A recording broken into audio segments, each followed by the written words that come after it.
Hello everyone, welcome to my YouTube channel Let's Revise by Vidyashri Kadlibuddi. And in today's video, I'm going to cover chapter 1 of your new CBSE textbook for class 9, where we are going to discuss the concept of understanding social science. We are going to discuss on the topic understanding social science. This is a very small and a very crisp topic that has been included as chapter number 1 in class 9 CBSE social science textbook for all the children over here.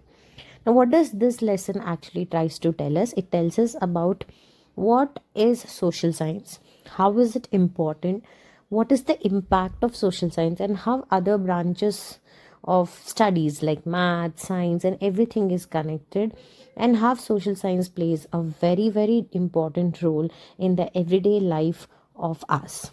Okay, so this chapter is basically of a small few pages where we start with a small glimpse of introduction.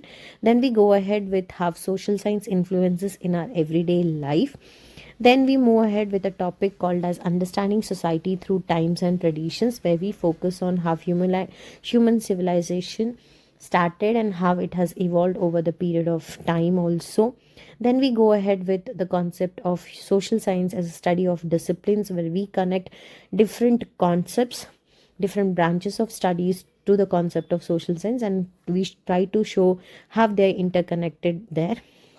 In this, we get to know that what is geography, how does it help us to understand social science. Then we also understand about history, how history impacts the human life, and whatever experiences or values that we have in the present, how were they influenced from our past. Then we go ahead with the concept of political science, where we study about governance, that tells us about how power is distributed, decisions are made, and how policies are implemented, what are different levels of government, and how the governance that we live in impacts our day-to-day life and all.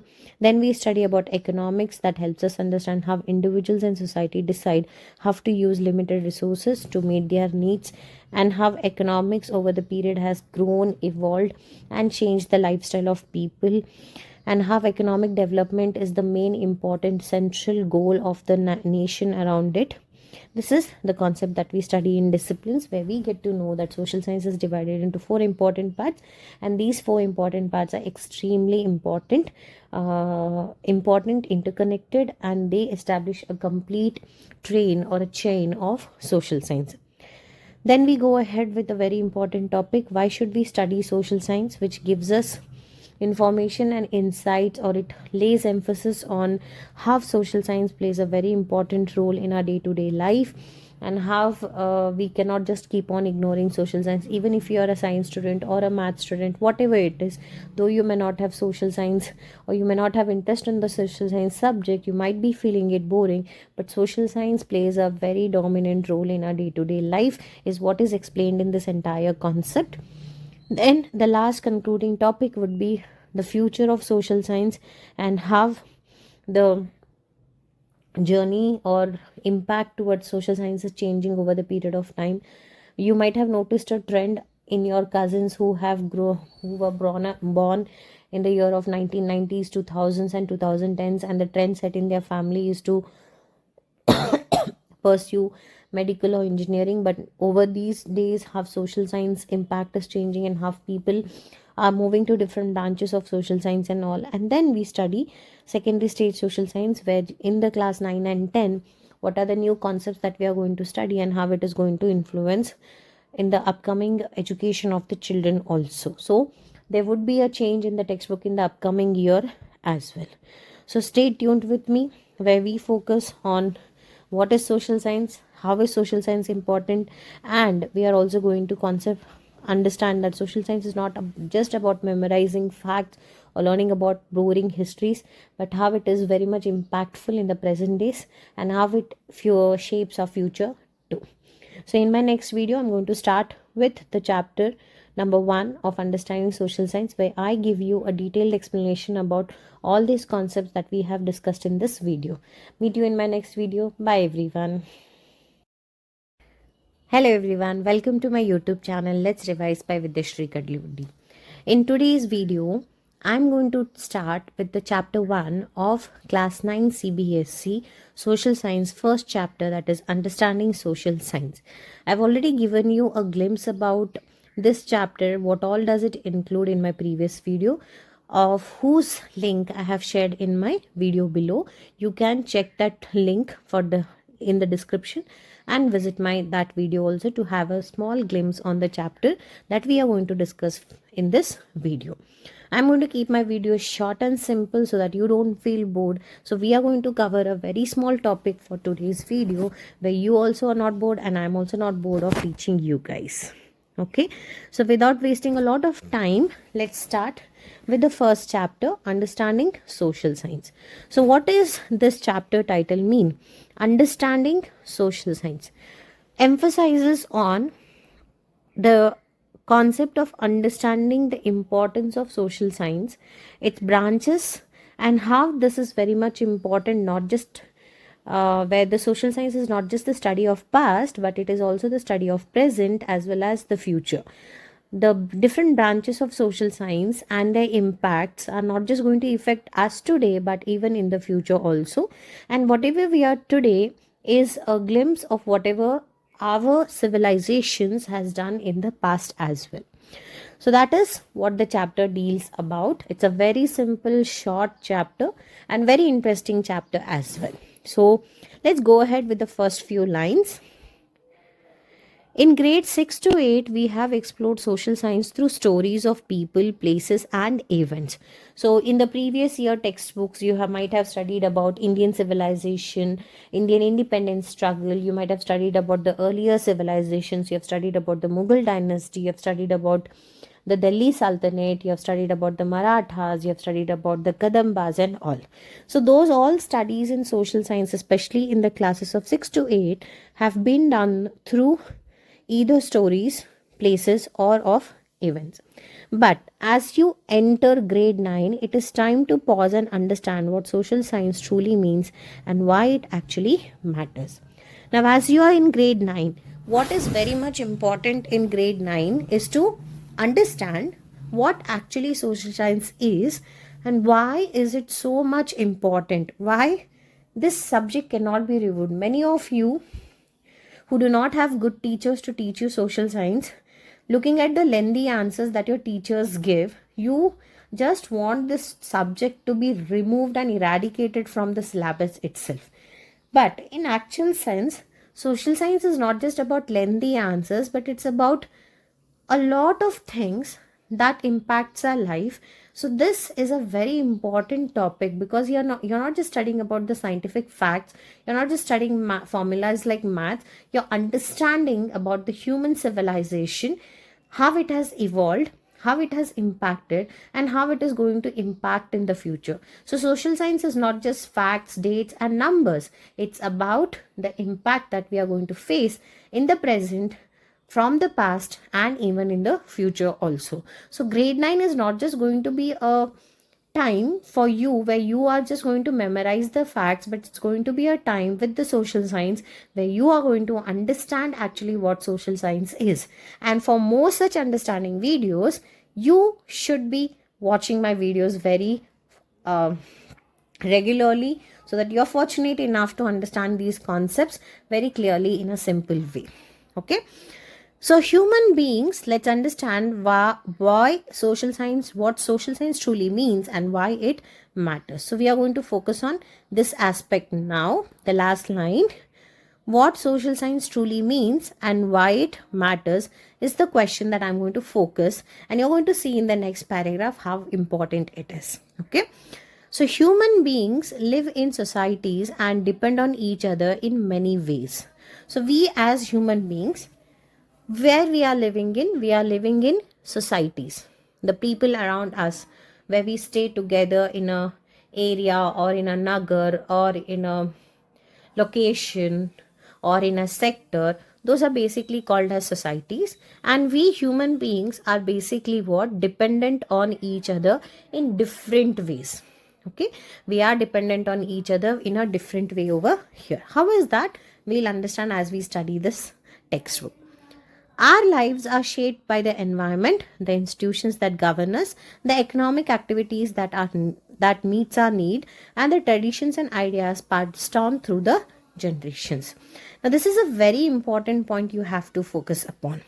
What does this point tries to tell us? It tells us that whatever life we are living today, or whatever life our generations have lived in the past, and what life we are going to live in the future, everything, every aspect of our life is a result of the environment that we are living in, the type of government that we are living with, the type of economic activities that we are doing with. And these economic activities help us to meet our needs and demands, whatever we have. And along with that, whatever life we are living today, all of this life is a combination of traditions and the ideas that have come down from the generations, from our ancestors. So whatever life we are living today, whatever kind of life we are living today is a result of not what we do, but whatever we do, whatever decision we take, everything is dependent on the environment that we are living in, the type of government that is existing around us, the type of economic activities that we are doing, and whatever traditions and ideas that we have been following that has been passed to us from our ancestors.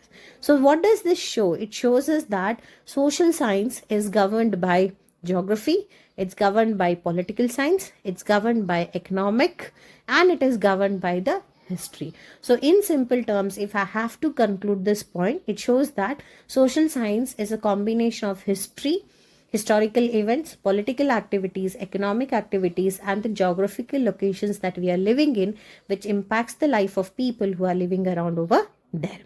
Let's move to the next point. Understanding these connections is the foundation of social science, which seeks to understand their intricate patterns and influences. So what is basically the foundation of social science? Understanding these connections. And what are the connections that we are talking about? The connection between the environment that we are living in, the connection with the institution or the government that is ruling us, the connection of economic activities that we are doing, and the connection of traditions and ideas that has been passed from the generations to us. So these connections are called as what? They are called as the foundation of social science, which is nothing but social science is a combination of history, geography, economics, as well as political science. And why are they called as the foundations? Because when we understand these things, they help us to understand the patterns and the influences that these have on our day-to-day life. Okay, so what is social science and what it actually means has been in simple terms made you understand in these lines in the next paragraph that has been given. So let us understand what is the furthermore meaning of the word social science in simple ways, and what is the definition of this word that goes on over here. In simple words, social science is the systematic study of human society. So in simple words, the simplest definition of the word social science is what? It is a systematic study of human society. It is what? A systematic study of human society, and how do they live, what kind of economic activities do they do, what is the type of governing system they live in, what is the environment around them, what is the tradition that has been passed to them. All of this is called as what? It's called as systematic study. And about whom are we studying in social science? We are studying about the human society in the social science. So what all does it tell? It not only tells us what happened or where things are located, but also explains why event occurs, how people live together, how environments influence life, how government functions, how economies are operate, and how the past and the present together shape the world. So in this systematic study of human society, when you study social science, what do you actually get to know? You get to know that what happened and where things are located. It tells us about what happened, which means it tells us about the history, what happened in the historical events. It tells us about where things are located, that is Geography, it also explains why events occur and how people live together. So why events occur? Like for example, why volcanic eruptions takes place, why earthquakes happen, why floods happen. So these are also certain small events, and why do these events occur is also explained in the social science. It also explains us how people live together. Now this is a very important concept to understand. How people live together. Do they live in a small setup? Do they live in a huge setup? And if they're living in a huge societal setup, then how is their life influenced and how they're interconnected over there? It also tells us how environments influence life. You might have observed this if you have visited to certain places. Suppose, as I taking the example of India, the climatic condition in India varies from Kanyakumari to the regions of Jammu and Kashmir. Now imagine you are in Kanyakumari and suppose you haven't bought any cotton clothes, thinking that you are from Jammu and Kashmir and you have visited Kanyakumari, and keeping in mind about the climatic condition of Jammu and Kashmir, all you have packed to your tour to Kanyakumari is sweaters. Imagine wearing sweaters in Kanyakumari where the temperature goes up to 35 to 45 degrees Celsius throughout the year. Would you be able to survive? This is nearly next to impossible. You would either have to go and buy some cotton clothes in the local store, or you will have to burn your sweaters there. There is no other option that is left over here. So whatever type of environment we choose to live in, that environment influences our clothes, our tradition, it influences our food and the lifestyle that we are going to live with. It also influences how government functions. This is very much important. What type of society is there? What type of governance has been followed since ages in that society? Are people happy with the governance that they have been through? Do they demand for a change? Has there been some developments to the system of governance that is existing? All of this happens with the human society over there, and it helps them to understand what type of government they want and how it should be functioning. It also helps us to understand how economies operate. Now, this is very much important. Suppose you are a person from Dubai and you plan to do agricultural activities, which is nearly impossible with the climatic condition existing in Dubai. But unfortunately, one day while you were digging the ground, you found some crude oil over there. Now, with the help of crude oil, what is the economic activity that you can focus on? Either you have to export it, or you will have to set up some agricultural fertilizer industries or pesticidal industries over there. So whatever resources are available around us, they basically decide what kind of economic activity we are going to do in. Taking an example of Indian country, we call that India is an agrarian country. Agrarian country means India is an agricultural based country. Why is this? Because we receive adequate amount of rainfall, the climatic condition is tropical and subtropical, and we experience different types of climates throughout the year, which supports the growth of variety of crops over here.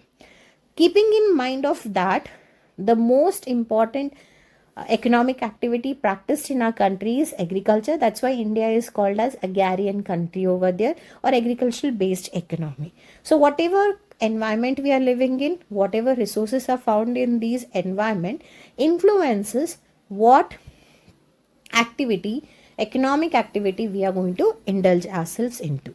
Along with that, social science also helps us to understand systematically the past and the present together.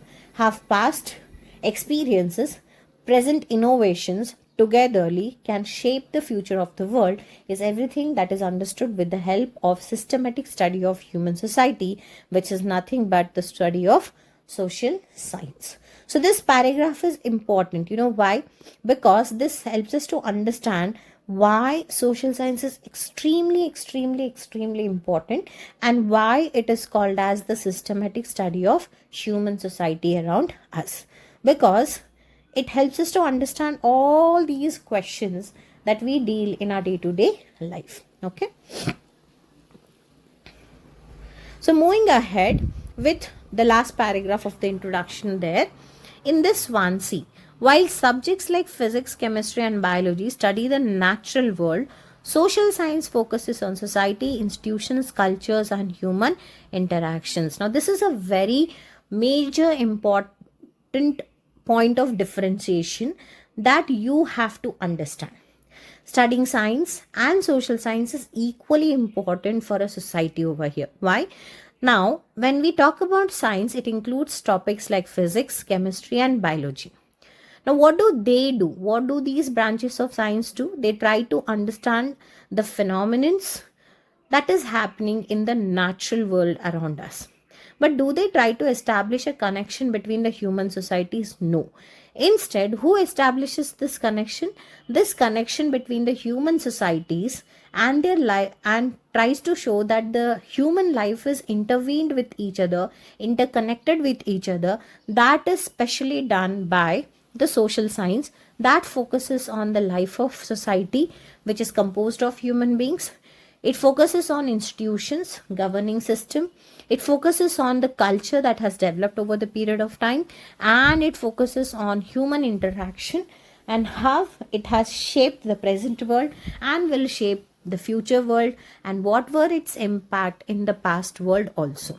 So where one branch of where the entire branch of science focuses on understanding the natural world, the social science tries to understand the human society, its interaction, and the interconnected ideas that is dependent on them. So social science helps us to understand not only what happens in our social world, but also why it happens, how different aspects of life are interconnected. So this is a very important point that you can write as an answer to your question. Why? What is that? It helps us. What does social science do? Social science does not just help us understand what happens about history, but it also makes us understand why it happens and how our different types of life are interconnected with each other. So this is a small introduction part that has been given.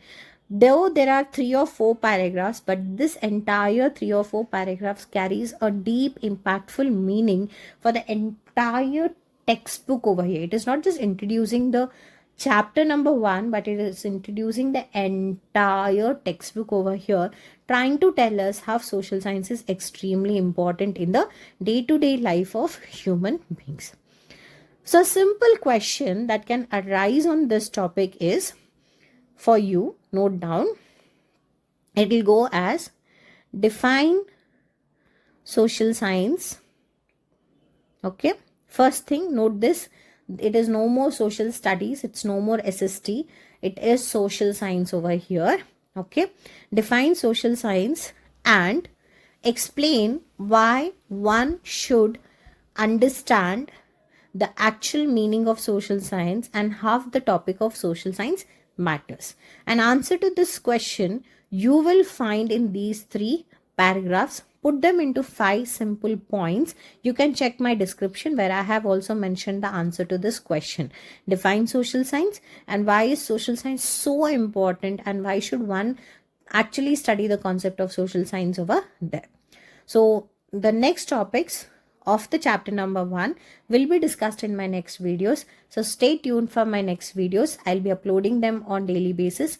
Watch them. If you like my content really explanatory, very good, then share it among your other friends also. Bye everyone. Meet you in my next video.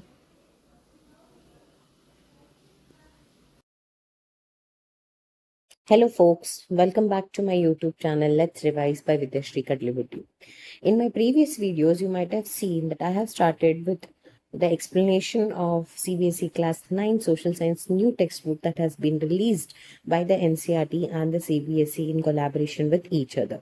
So in my previous video, we discussed about the introductory part of the chapter where we understand why social science is so important and what happens when we study about social science over there. So in today's video, we are going to study the next topic called as social science in everyday life, and how is this very much important over here. So this topic, social science in everyday life, introduces the idea that social science is connected to our everyday life. It explains that everything we do every day is influenced by people, by society, by government, economy, and the environment that we are living in over here. Let us understand this simple topic with simple way and beautiful examples. Social science in everyday life. Okay.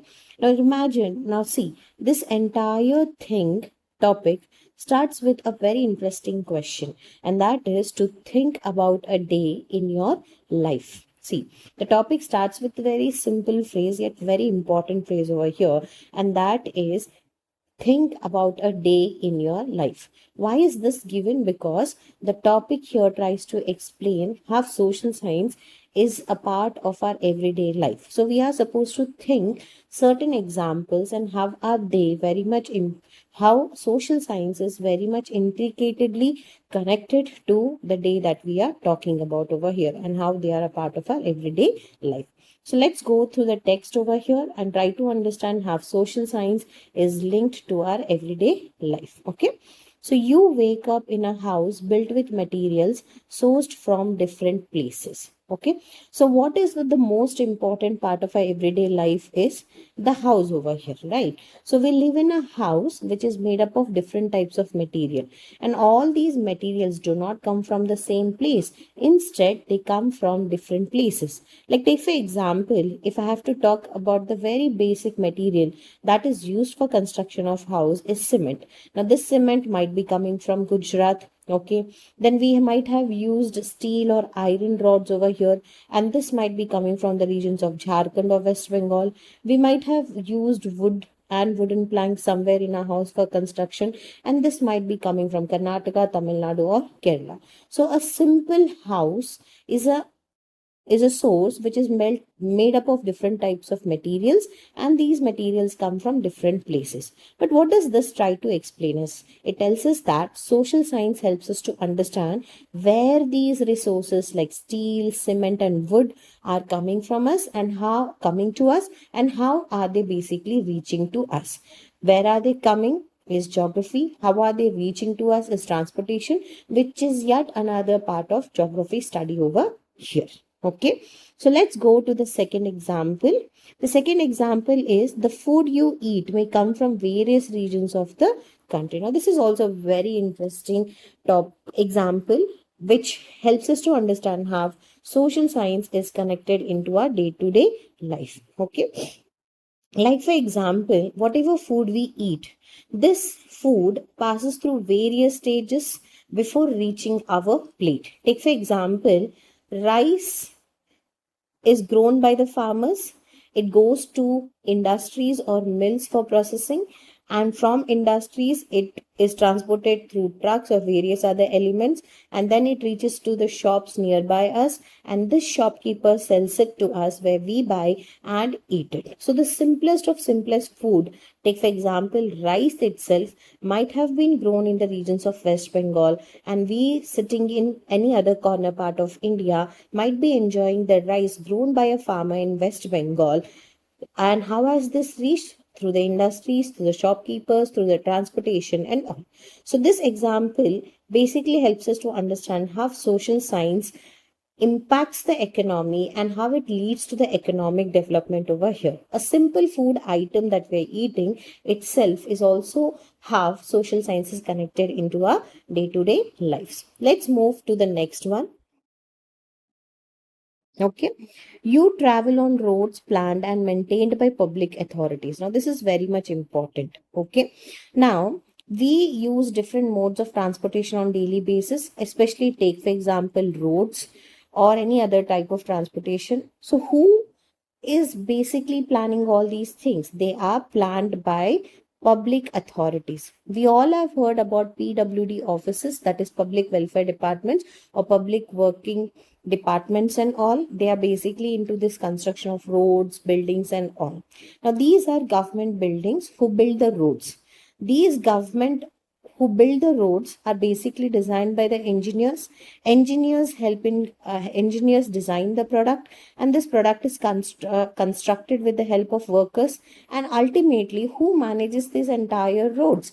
Or who tries to maintain the traffic signals or traffic jams and all? It is the police. So the civil engineer, the workers, the police department, everything is the part of the governance system. So this example tells us about how social science through the governance, through the political science is connected into our day-to-day lives. A simple road that we use on daily basis for commuting is also how social science becomes a part of our day-to-day life. Likewise, we also have yet another example. You study in a school shaped by educational policies and programs. Now, this is very much important. All of you are studying in a school, and this school, now this syllabus that we're studying right now, is designed by the CBSE under its new program of education, which is called as National Educational Policy. So, this, your school, and the textbook that we're reading right now, all of this has been made by the CBSE and the government. So every time new textbooks which get introduced, midday meal which is given, school holidays, everything is decided by the educational policies and programs. And who makes these educational policies and programs is none other than the government that we all have chosen. And this is an example of political science and how it is connected into our day-to-day life. Likewise, the next example is about the electricity. The electricity that you use is generated at distant power stations and delivered through a vast complex of network. Now, this is very much important. Now, whatever electricity that we use in our day-to-day life for various activities, this is produced in power stations. Okay, and through that power station, it is supplied to us with the help of wires. So what would happen if there was no electricity? There would be no fan, there would be no light, there would be no mobile charging, and I wouldn't exist and you wouldn't be reading, looking at my videos at all. So this shows how people depend on public services and how public services are met through, they are met through the government that we have elected over here. So what do these examples indicate us? It indicates that how social science is a part of our everyday life and how they are connected, how we are directly or indirectly connected with each other over here. So this point that I'm going to discuss now is the most important point that you have to focus upon. Okay, like for example, even the simplest daily activities rely on system of governance, economic production, social cooperation, and the natural environment that we are basically living in. How is this possible? How our simplest to simplest daily activities are dependent on these factors: system of governance, economic production, social cooperation, and the natural environment over here. So I would like to give you some examples in relation to this.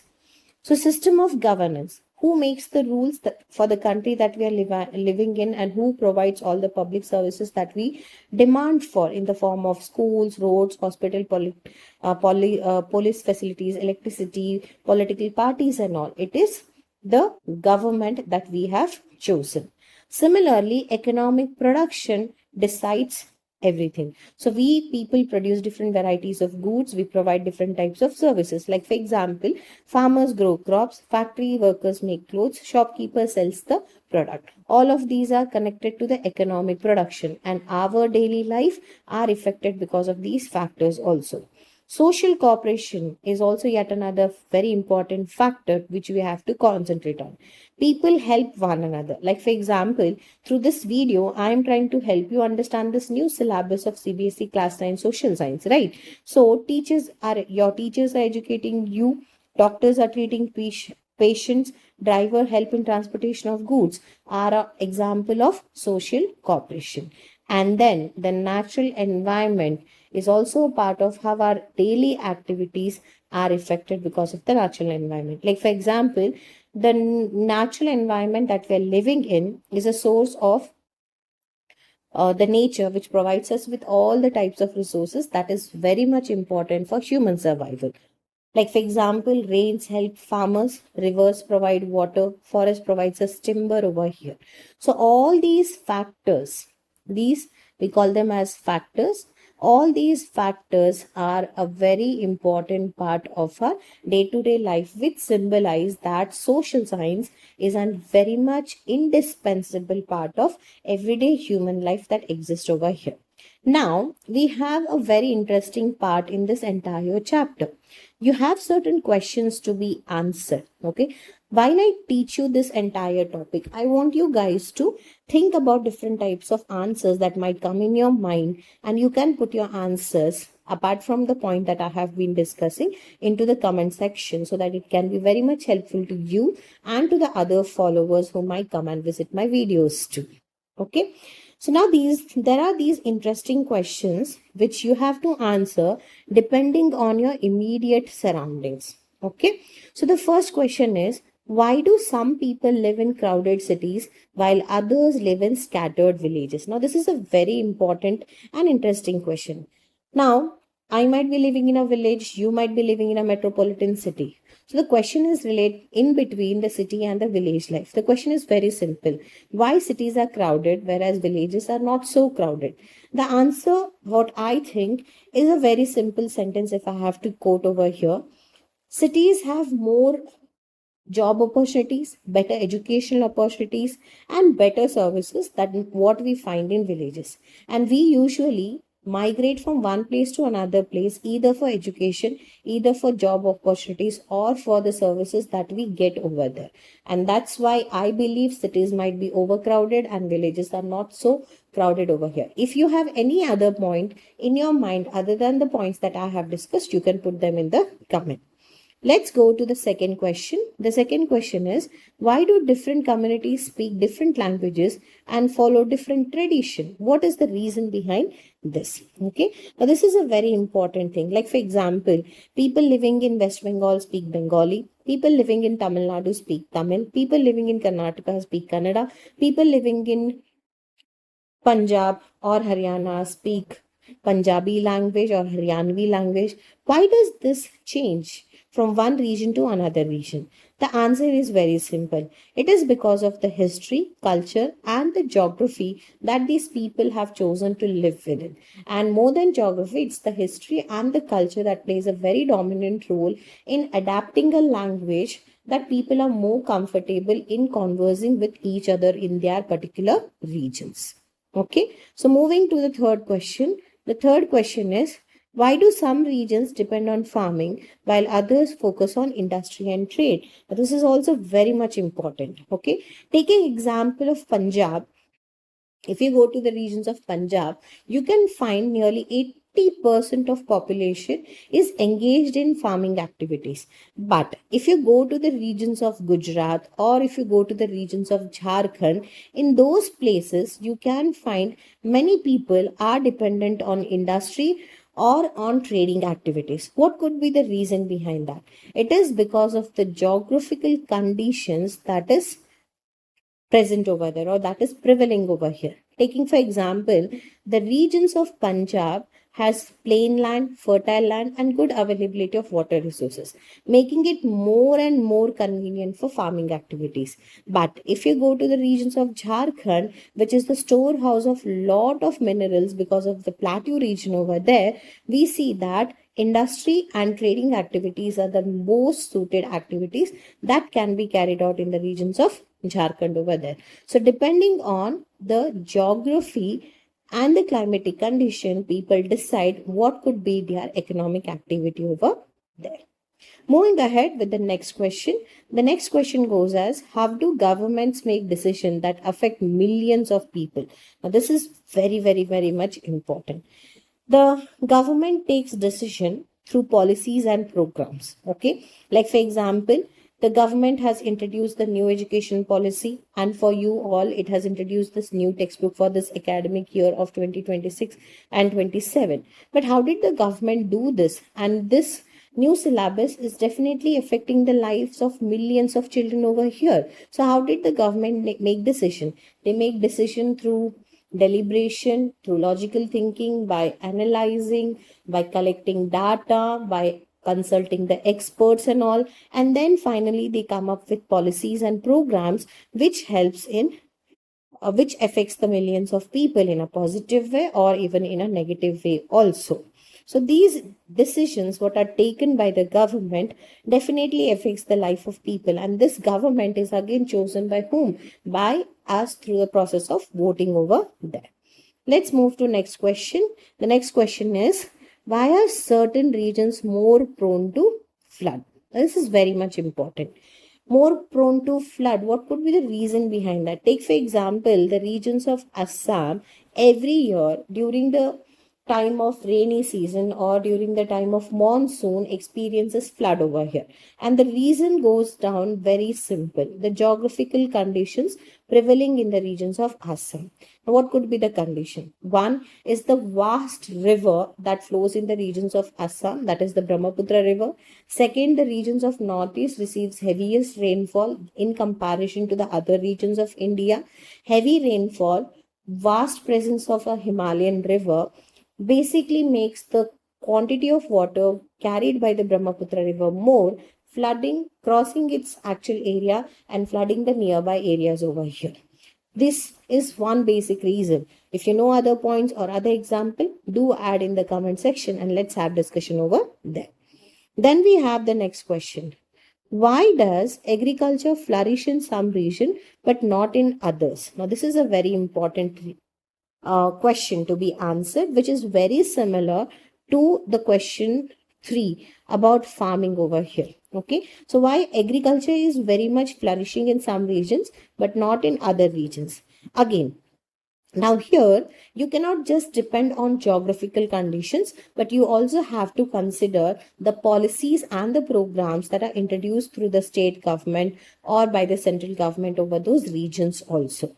Like take for example, if we have to talk about the introduction of green revolution, which initially happened in the regions of UP, Bihar and in the regions of Punjab.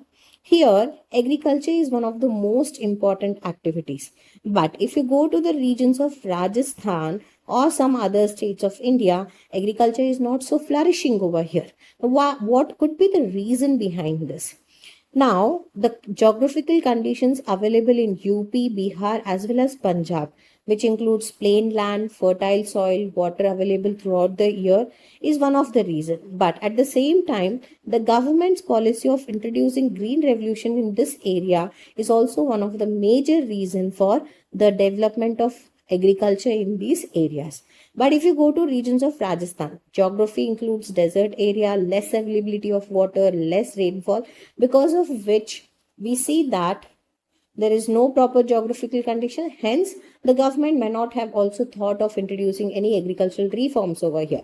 That is why agricultural flourishment in the regions of Rajasthan is less. But if you go to the states of UP, Bihar and Punjab, you can see the agricultural flourishment to be very, very high. So that's my point. Add your points in the comment section and let's have discussion over there. Next one is, how does climate change influence our life? Now, this is very much important. Now, in the present days, we can see a lot of climate change and how this climate change is affecting the life of people who are dependent on them. Okay, so recently you could see the temperatures in India going up to 50-60 degrees Celsius, which we basically call as heat waves. Now, the climate which experiences a lot of heat wave basically has to go through extreme temperatures. It can cause heavy rains or less rains, may cause floods or may cause droughts. It might increase water shortages, crop production decreases. Okay. So what do we see over here? It shows that whatever climate we are living in, everything influences our life. If the climate around us is favorable, our life goes very smooth. There's a very good economic development. There's a proper governance system that exists, and there's good flourishment in terms of government. But if the climate change is extremely hard and the impact of the climate change is very bad on the people over here, then everything gets disturbed. Economic development gets disturbed, political governance gets disturbed, and the entire society also faces a lot of problem over here. So why are these questions very much importantly asked in this topic?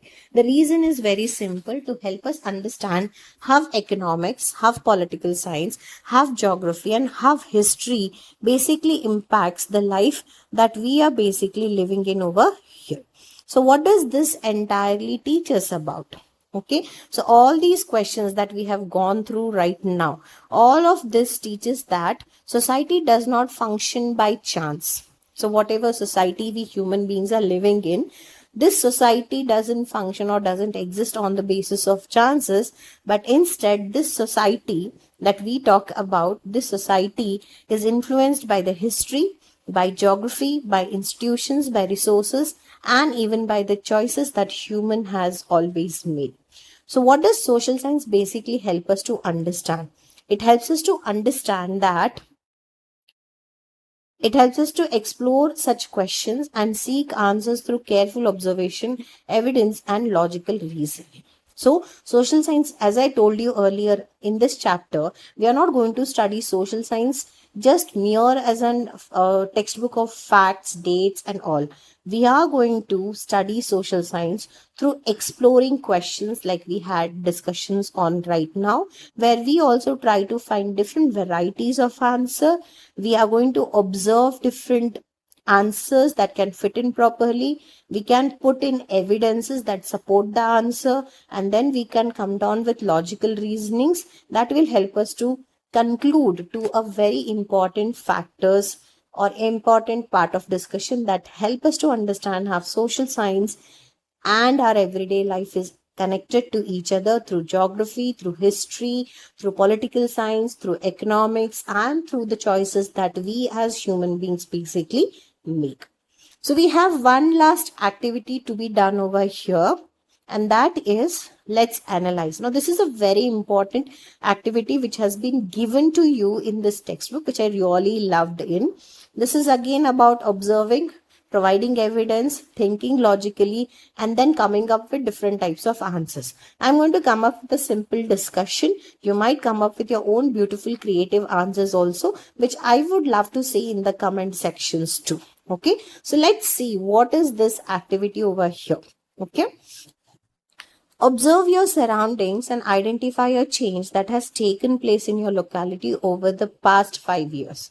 It could be related to transport, housing, education, technology, or even to the environment. See, what is the activity? It's a very simple activity. You don't have to climb Mount Everest to do this activity. It's about observing your surroundings and trying to identify what is one change that has taken place in the last 5 year period of time. Okay, and this change could be in terms of transportation, it could be in terms of housing, it could be in terms of education, it could be in terms of technology, and even in terms of environment also. So I'm going to discuss a major possibility of change that I have noticed around me, which is in connection to the technology. So I have observed my surroundings and I have identified a change about the usage of technology over here. So you can put me in comments in related to transportation, in relation to housing, in relation to education, many points on technology, and even in relation to environment also. Now, after observing that, what are the questions that we are supposed to answer over here? And what is a short report that we're supposed to prepare? Okay. So let's see. The first question goes as, what was the situation earlier? Fine. So now, as I told you, the change that I have observed is in terms of technology. And in terms of technology, one aspect that I would emphasize on is I see that in the last 5 years, there's a lot of movement towards digital payments. I see a lot of people have shifted to digital payments. Okay. And most people earlier used to pay using cash. Say they used to have hard cash with them. And people during these in the early 5 year period of time, they had a very less trust on this online payment system and all or digital payment system. But what is the change that I observe now is that many people are trusting more on digital payments and carry less amount of hard cash within them. So people are now using what we call it as UPI apps like PhonePe, Payment, PayPal, Razorpay and all. We don't ask for numbers, we directly scan the QR codes. And we are also seeing that many banks like State Bank, Canara Banks, Karnataka Bank, or Maharashtra banks, all these banks have their own mobile applications through which we are also doing mobile banking also. Now, what could be the reason behind that? So, what is the change that we have seen? We have seen that many people are now making payments through digital systems where they are very familiar with the usage of UPI apps like PhonePe, Google Pay, and all. They know how to scan codes and what is the importance of QR codes. And many people are, instead of physically visiting a bank, now they are using mobile banking apps through carry out lot of transactions that they are involved into their day-to-day life. So that is the change that I've observed. Now, what might have caused this change? Now, you have to give reason why this change has happened. So, some points that I like to put on over here is there is increased amount of availability of smartphone. Earlier, phones were there, but they weren't smart. But now, majority of the phones that we use, we call them as smartphones. So, increase in production and availability of smartphone at a much cheaper price is one reason. Second is internet facility has increased. Now, before Geo came into existence, many of us used only 1 GB or 2 GB of data for the entire month. But since Geo has come, we use unlimited amount of data on daily basis. Like for example, मेरा तो एक दिन में 2.5 GB data आराम से खत्म हो जाता है. So this is the availability of better internet facilities and services which has caused this change. And one of the most important thing is no change can happen in a country until and unless the government supports it. So government is also promoting digital payments. You can see the Bhim app, BHIM app that we use. It is generated by the government for promoting the digital payments over here. Now, the very important question, how has it affected people's life or affected people's life over here? You can see when we talk about the digital payments, we can say that there's a lot more of positive impact on the life of people over here. For example, payments have become faster, safer, and more convenient. You don't need to carry bulk amount of hard cash in your hands, and you don't need to be worried about theft. Though thefts can happen through QR codes and all, that's another part. But your burden of carrying hard cash and gardening it has come down, and payment has become more easier and safer. And next one is small businesses receive money instantly. People are carrying less cash over here. That is one small impact that I have seen. So how are you going to put this in the form of a report? So you have to put it in a very sleek way for 5 mark. The whatever points we have discussed now, that has to be put into a format of report and presented in your class. You can use, as I told you, examples on the basis of transport, housing, education, technology, and even environment also. I have taken on the terms of technology. Any other points that you want me to include in my next videos about this and observing question, you can put it in the comment section as well. So what is the takeaway that we see over here in terms what is one of the most important takeaway that we see in today's topic? We see that our daily experiences and changes we observe around us reveal how social science builds connection among people, places, and even systems also. So simple observation like these help us see society as one connected story rather than a collection of separate pieces over here. So what does this line try to tell us? It tells us that social science helps us to understand how people, places, government, economies, and the environment, all of them are interconnected with each other. It explains us why things happen around us and helps us become informed and even more responsible citizens over here. So this is the topic that I wanted to discuss in my today's video. If you like my video, like it, share it, subscribe, put your doubts in the comment section and share it with more and more friends so that they can pick up some good points from my video and prepare better for the examination. Let's meet in my next video, everyone. Bye bye. Hello everyone, welcome to my YouTube channel. Let's revise by Vidyashri Kadlibuddi. As you all might have watched my previous videos, we have started with the chapter 1 of class 9 CBSE Social Science, where we are studying about the concept understanding the society which is around us. In my previous videos, we have discussed about the importances of social science in our everyday life and what is social science and why is it so important to all of us and what are the different disciplines that come under it. In today's video, we are going to discuss the other part of the same chapter, chapter number 1, which is the topic today that we are going to discuss is understanding society through times and traditions. Now, this is a very important topic that helps us to understand the society that has evolved over the duration from many ages and what are the traditions that they have followed and what are certain evidences to this tradition that we see in the present days. So this topic introduces us to the idea that society changes over time and explains us how social science helps us to understand these changes. So let us go through every paragraph in simple language with different examples in context to India, where we also come up with real life examples and certain exam points which can be included over here that can be very beneficial for you to write different portion or different part through the answers over there. Okay. So yes, so without wasting much of the time, let's go ahead. Society has not always been as it is today, and over thousands years, it has changed greatly. Now, this statement tells us a lot of deep meaning that we want to understand.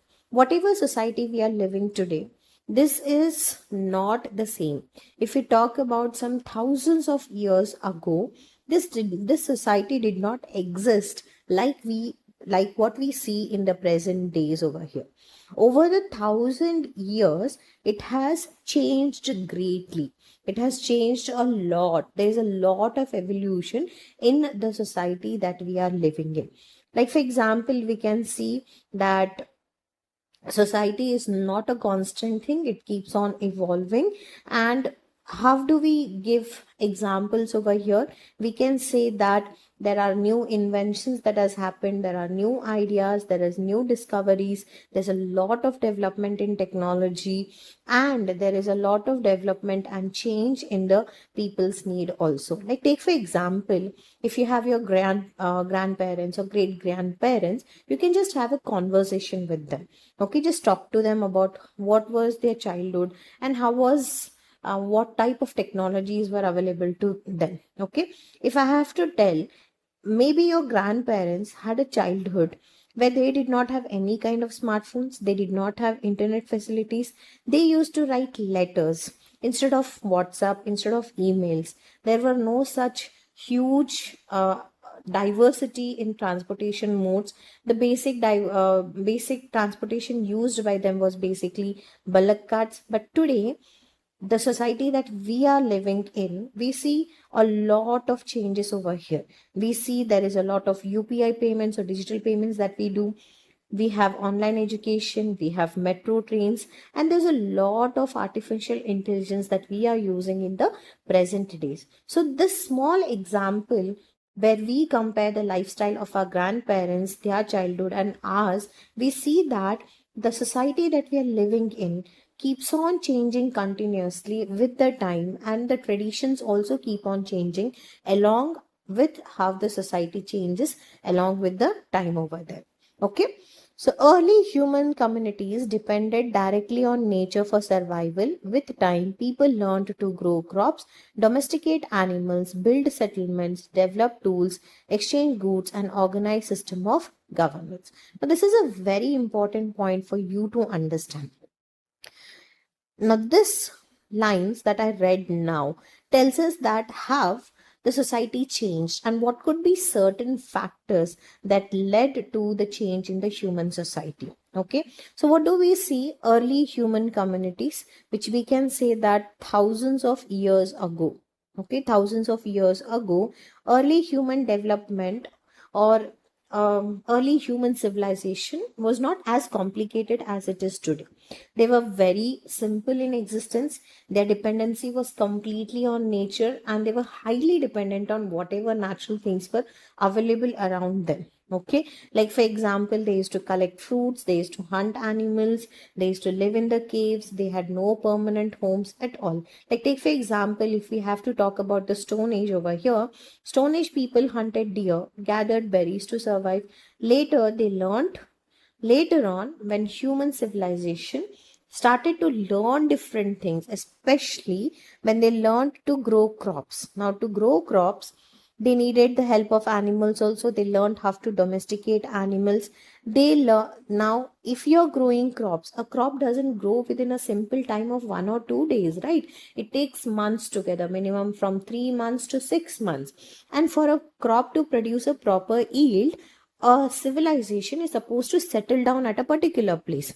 So growing crops is one of the major reason which I believe that human civilization was made to settle at a place for a longer duration. So growing of crops, domesticating of animals made them to build settlements or made them to build villages. And along with this, they also learned to develop tools.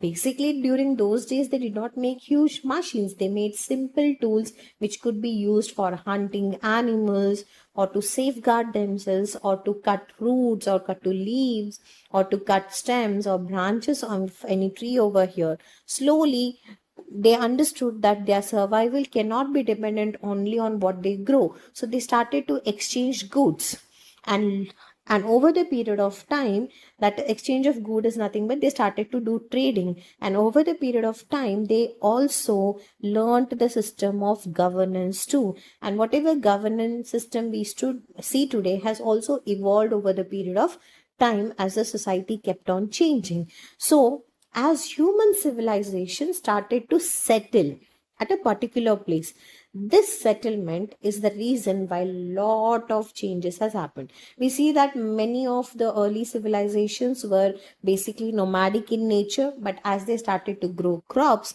their settlement became stagnant or constant at a particular region, and slowly the human civilization, which started at a small village, turned into a town, to a city, and to a huge nation, what we basically see today. So instead of hunting every day, what people started to do, they started farming wheat and rice, because of which permanent villages were made, food storage came into existence, and slowly people started to come up with the concept of ownership. And eventually, as I said you, this small settlement became a village, village became towns, towns became cities. And if we talk in context of India, the most popularly known civilization that we are very proud about is the Indus Valley civilization, where we see a lot of excavations which are happening today also tell us that this Indus Valley civilization was a huge area covered. It was not just a simple village where these human civilization just lived as they wish. No, they had proper planned cities, they had drainage systems, they had proper marketplaces, showing how society had already become organized. Fine. So what do we see now? Villages developed into towns, towns grew into cities, new ideas, inventions, cultural exchange gradually transformed the way of life. So over the period of time, what happened? The As villages developed into towns, towns grew into cities, and cities grew into nations, human civilization came up with new ideas, new inventions. There was a lot of cultural exchange, and all of these new things slowly transformed the life of people over here. Like, take for example, if I have to talk, people got exposed to ideas like democracy, people got exposed to ideas like equality, people got exposed to ideas like women rights or human basic rights and all. Take for example, if we just talk about some 100 years ago, there were girls were often denied education, equal status, and voting rights also. But today, we have a lot of schemes like Beti Bachao, Beti Padhao, which encourage the concept of girls' education. So, how did this idea of Beti Bachao and Beti Padhao came into existence? Because society changed, because people's thinking changed. So India's ancient knowledge, whatever existed, this started to change because cultural exchange happened between one civilization to another civilization. And because of this, the thought, the lifestyle also changed of the people over here. So this paragraph is extremely important. You know why? Because this tells us that over the period of time, how the life of the human civilizations kept on changing. It was not a simple change which happened just within 1 or 2 years. This change took thousands of years. And what we are experiencing today is an example of the changes that have happened in the past also.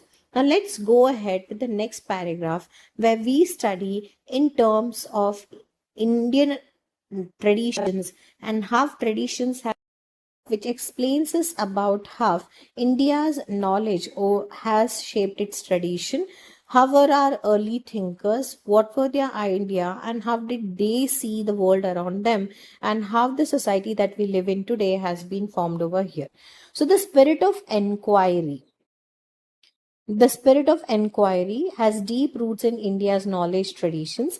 Early thinkers valued discussion, questioning, and logical reasoning to understand the world. So, why these skills like discussion, questioning, logical reasoning is important? Because when we apply such skills to whatever topic we are studying, it leads to better research and better analysis and better result of whatever concept we are dealing with. So this ideas of logical thinking or questioning or discussion is not something new age skills that we are talking about. These skills existed back in India thousands of years ago. And that is basically called here as the spirit of inquiry. So we always as teachers always tell you, always ask WHO questions. Why? Because the more you ask questions, the better you understand the concept. So that is the spirit of inquiry that should exist, which basically helps us to understand the world around us in a much, much better way. Okay. So in earlier days, we did not have this schooling system or a prescribed syllabus that the child is supposed to study. Learning was never about memorizing. Students were always encouraged to ask questions. Take, for example, in ancient Gurukulas, students debated with teachers instead of simply accepting every answer. Because back in those days, the spirit of inquiring things or knowing what is this or what is that, why it happens like this, is the reason why so many innovations were led in the past over there. Okay, so knowledge was explored through observation, reflection, and dialogue. For example, the concept of Pancha Mahabhutas describes the natural world as an interconnected system in which human life is embedded. It helps explain how the environment influences settlement patterns, occupations, architecture, food habits, health practices, an idea that remains relevant as societies respond to environmental changes. Okay, now one of the example that is in relation to the Indian traditions, which explains us how human civilization has changed over the period of time, is the example of Pancha Mahabhutas. The proper pronunciation of this word basically goes as Pancha Mahabhutas, which is nothing but the idea of Pancha Mahabhutas is nothing but five great elements. Pancha here means five. Mahabhutas are great elements. Okay. This idea of Pancha Mahabhuta actually comes from where? It comes from Indian philosophical traditions. And what does this concept of Pancha Mahabhutas actually explain? It explains us that the entire world that we are living in, this entire world is composed of five fundamental elements. It's made up of how many elements? Five fundamental elements like earth, which is called as Prithvi, water, which is called as Apha, fire, that is called as Agni, air, that is called as Vayu, and space, that is called as Akasha. Now, this concept, which explains that the entire world is made up of these great elements, is a very good example that Around us, whatever natural environment we have, this natural environment is composed of these different types of elements around us. Take for example, if we talk about a simple process of photosynthesis itself, okay, in connection to this concept of Pancha Mahabhutas, the plant grows on earth, which is made up of soil, which is Prithvi. It requires water for the process of photosynthesis. It requires fire that comes in the form of heat from the sunlight. It requires oxygen for the process, though oxygen is a byproduct, but oxygen is required for the plant for various other processes, life processes within the plant, and it requires the akasha, that is the space also. A simple process of photosynthesis is also a combination of these five elements. And back in those days, the philosophers who existed explained that the entire world around us is composed of five fundamental elements over here. So even today, different types of scholars use this idea to explain the natural processes that happens within the human body. Now, this is a very important concept that we have to understand. So, not just the natural environment around us, but whatever physical processes that happen within the human body are also dependent on these five important elements and the relationship between living beings and the environment. So we all know that the human body or the lifestyle of human beings is always dependent on the living beings and the non-living beings that are found in the environment which is around us. Now, in this philosophical terms, it represents an early attempt to understand nature as an interconnected system. So, what does this concept of Pancha Mahabhutas explain? It explains us that there is a proper relationship, interconnected relationship that is found between the human beings and the living organisms and the non-living organisms that is basically found around them. So which in general shows that the human life and the environment are extremely interconnected system. If anything gets disturbed, then the human life is bound to be disturbed or affected because of that. Like for example, if we talk about a simple idea of deforestation, now cutting down of trees on a large scale definitely affects the human life. Like for example, it decreases the rainfall, it increases the soil erosion. Now as the rainfall decreases, farming system gets disturbed, food production fails, and because of which the price of the food increases and the poor are not able to afford the food, and the lifestyle of people also diminishes over here. A simple small disturbance in the nature affects the human life in a larger concept over there. And this is the idea which is basically explained through the Indian tradition of the concept called as the Panchamahabhutas, which tells us that the natural world is an interconnected system in which human life is completely embedded. So human life cannot exist without the natural world which is over there. Now, how is this also very much important? You should understand. Now, human settlement is because of Panchamahabhutas again. See, the environment influences settlement patterns. Panchamahabhutas, or the five elements, which we call it as an environment, this affects or this decides the settlement patterns of a human. It also decides what type of occupation human beings are going to carry out. It is going to decide the type of architecture, the type of house that we are going to build is also dependent on the Panchamahabhutas. Then it decides the food habits that we are going to consume, and it also decides the health practices too.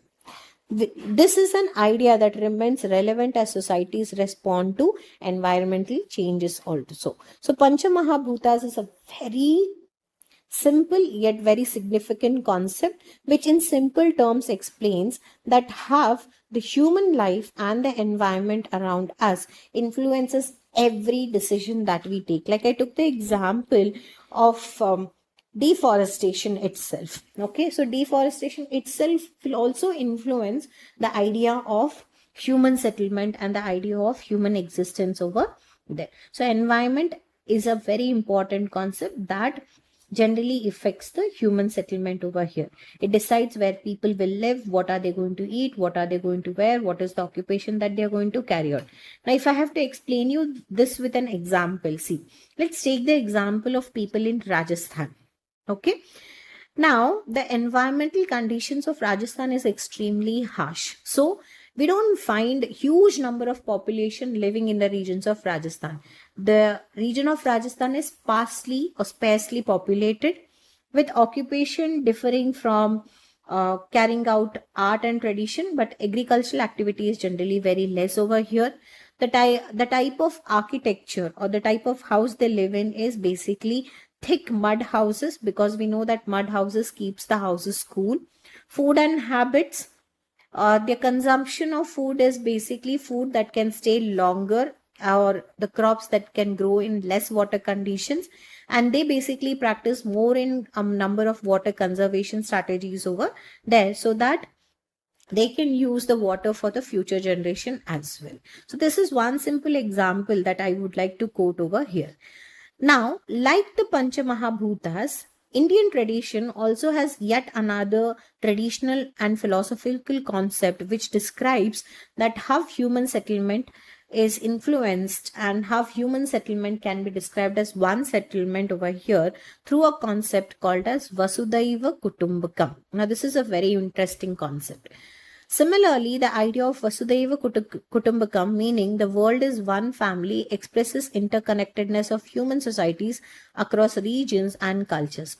This sense of interdependence lies at the core of what social science seeks to understand when it studies global interaction and relationships. Now, this is a very, very interesting concept.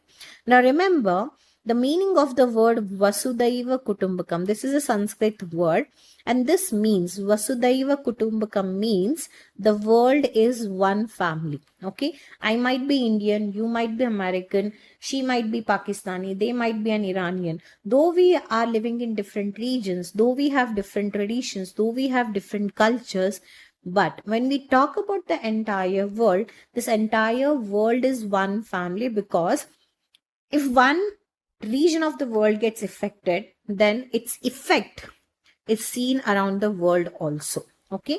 Now, this concept of Vasudhaiva Kutumbakam expresses that all the human societies across different regions who practice different cultures are interconnected with each other. You might be living in Northern Hemisphere, I might be living in Southern Hemisphere, you might be in Eastern Hemisphere, you might be in Western Hemisphere. Wherever we are living in, there is an interconnectedness between these human beings who are living in different regions and who are practicing different cultures.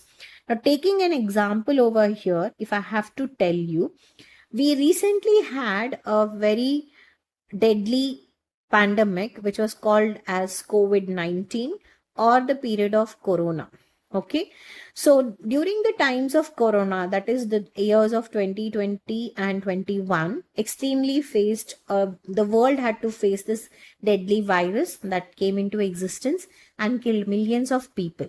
Now, this outbreak of Corona started in one place, but its effect was seen around the world over here. Okay, so during the COVID-19 pandemic, many countries helped one another by either sharing medicines, vaccines, oxygen cylinders, and even doctors moved from one region to another region to treat the patients, and they tried their best to save the people also. Like we have the example of India making the vaccines for coronavirus and giving it to the world. So why we were supposed to give this coronavirus broke out in China, spread across the world, but why did India have to make the vaccines? When we are the part of this entire world, it becomes the responsibility to save the human life that exists on this entire planet.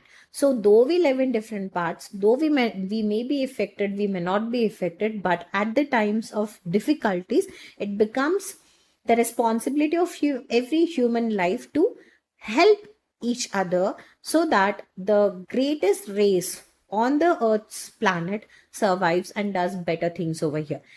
Now, forget about coronavirus. If I have to talk about a very simple example, now we have monsoons going on, and you might have seen in many news channels that there is flood, there is landslides that is happening in different parts of India. Many people have lost their livelihoods, many people have lost their houses, they're living in shelters, they're living as refugees in different parts around there. And many people are going and donating food, they're donating clothes, they're doing what can be best done by them through medicines, through food, through transportation and all.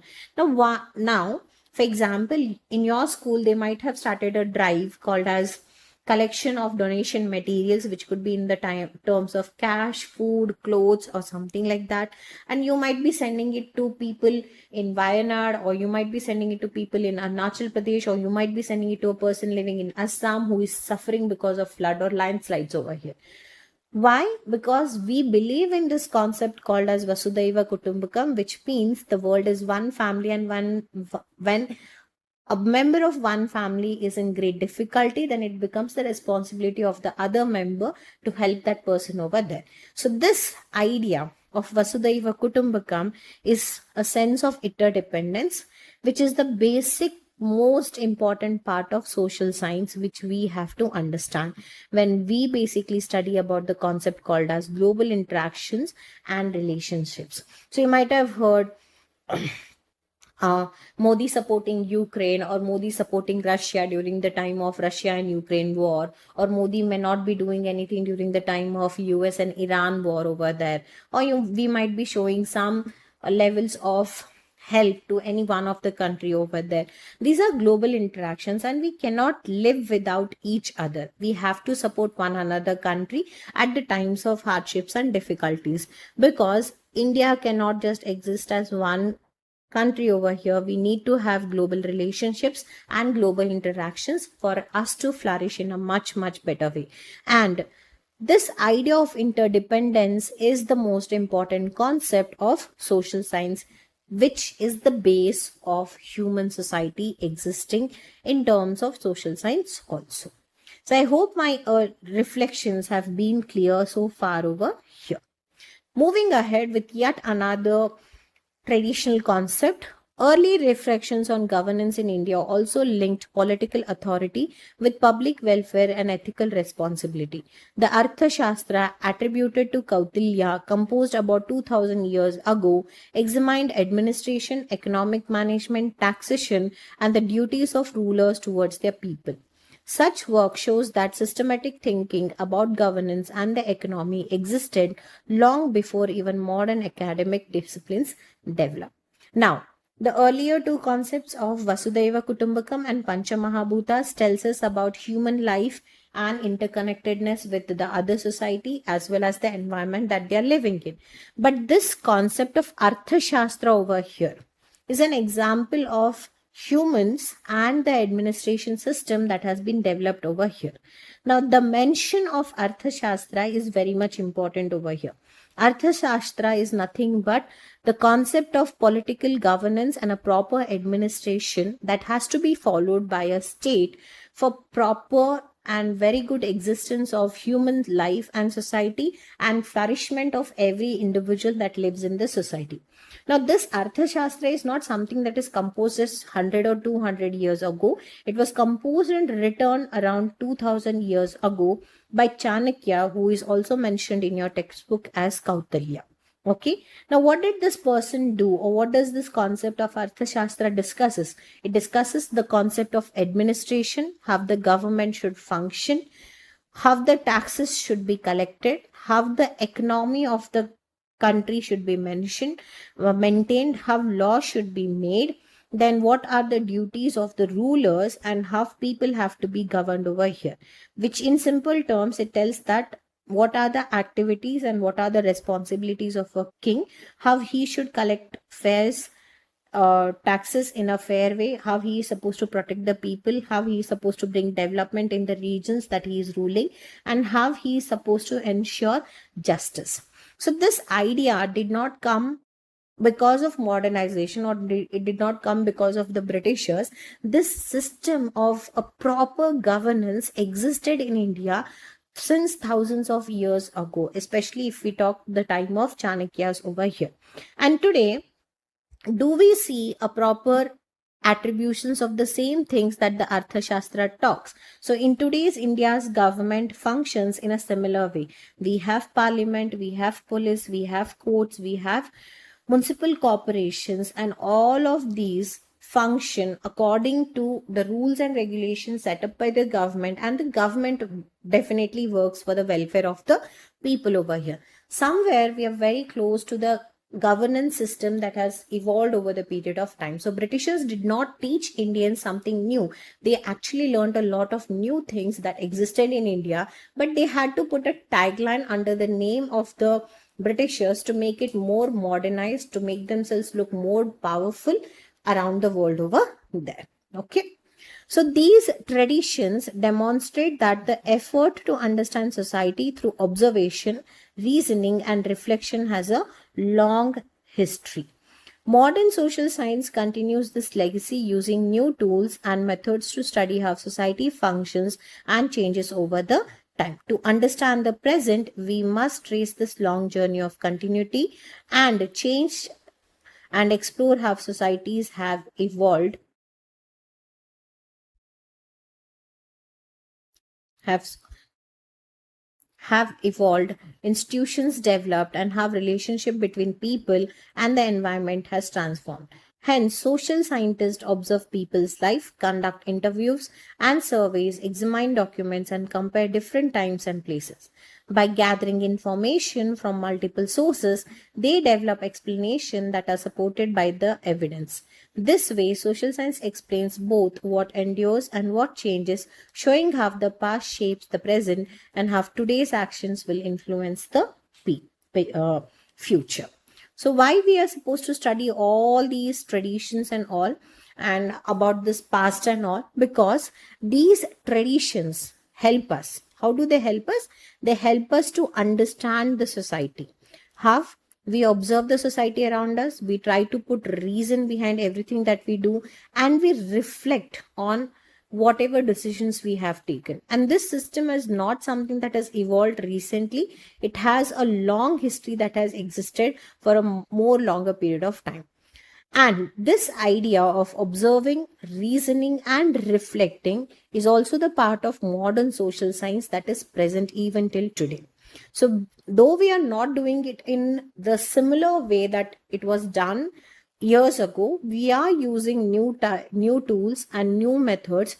But what we are studying is the same thing. We are studying about how societies function and how do they change over the period of time. But to understand this change, we are basically supposed to understand the present. We must trace this long journey of continuity and change and explore how societies have evolved. Along with that, we should also try to understand how different institutions came into existence. Now, take for example, earlier in India, we had the rule of kings, but now we have the rule of rulers. How did this institution, how did this change happen?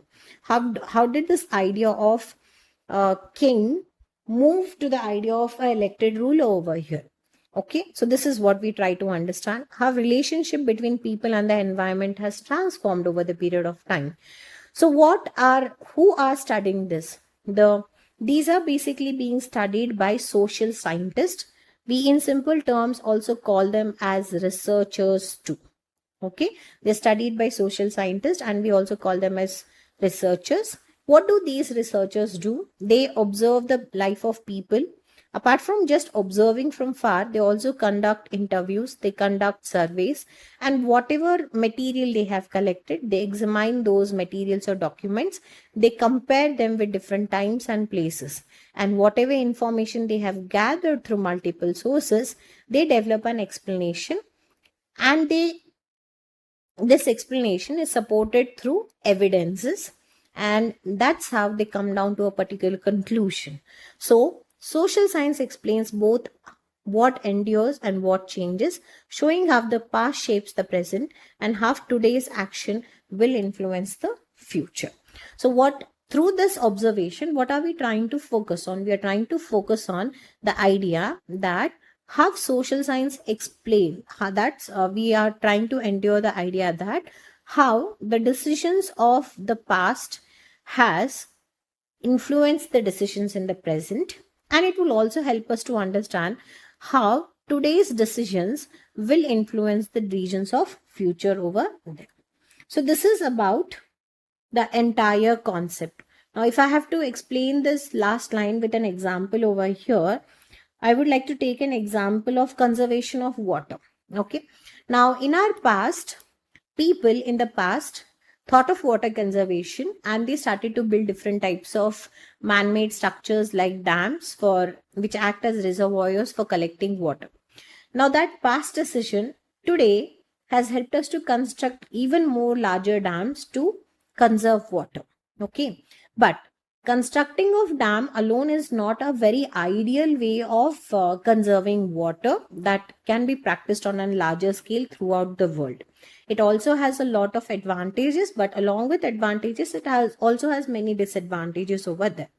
So, understanding the disadvantages, we also have to take actions in such a way that the concept of water conservation is maintained well, and water conservation, what we do today, definitely influences the future generations that are going to share with us the same planet that we are living in. So this is the small concept of understanding the society through times and traditions that I wanted to discuss in this video. If you find my videos to be really helpful, simple in explanation, then like my videos, share my videos with your fellow mates, and comment any doubts that you have, or comment any other explanation that you want me to give over here, and comment any other examples that you find could be more suited with the concept that I have explained today.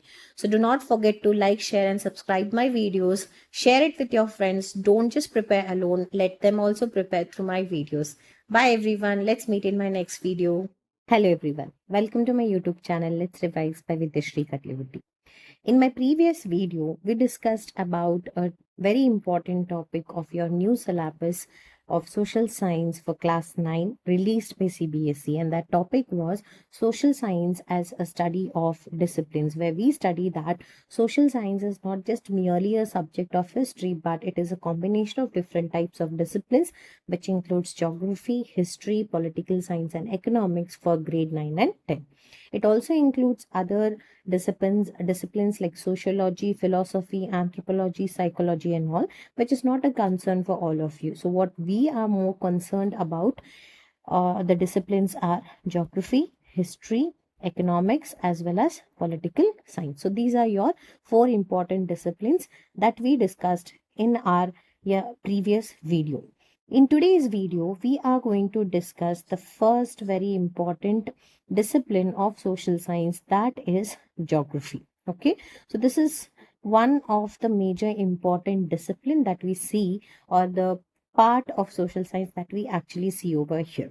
Okay, now before I begin with this concept, I just want to ask you a simple question over here. The question is, have you ever wondered why some places have mountains while others have deserts, and why people across the world live so differently? The answer to all these questions are basically found in the concept of geography, the fascinating study of Earth, its people, and the unique relationship between humans and their environment.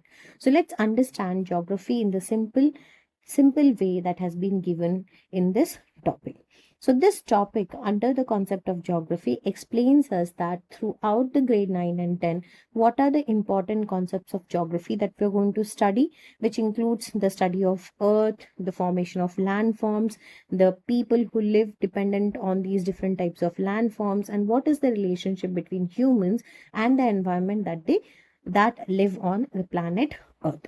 So without wasting much of our time, let's go line by line to understand the concept more deeper.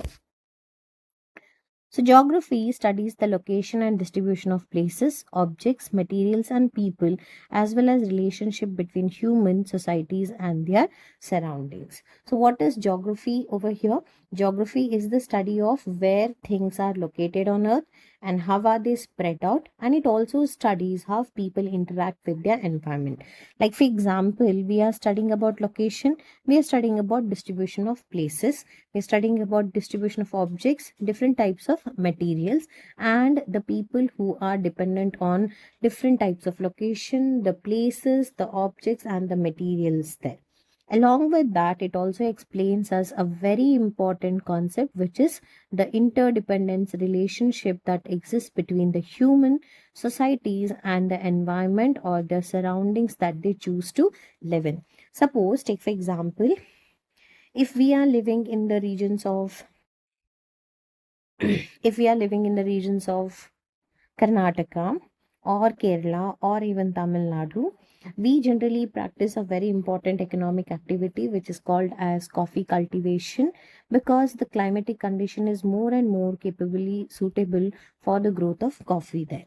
That's why for the human settlement to happen, understanding the geography is a very important aspect. Fine. Let's go ahead with the next lines.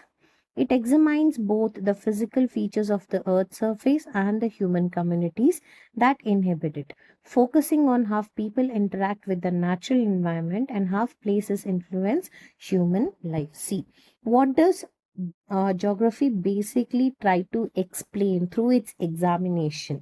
It examines the physical features of the Earth's surface. Now, what are the physical features that we have studied?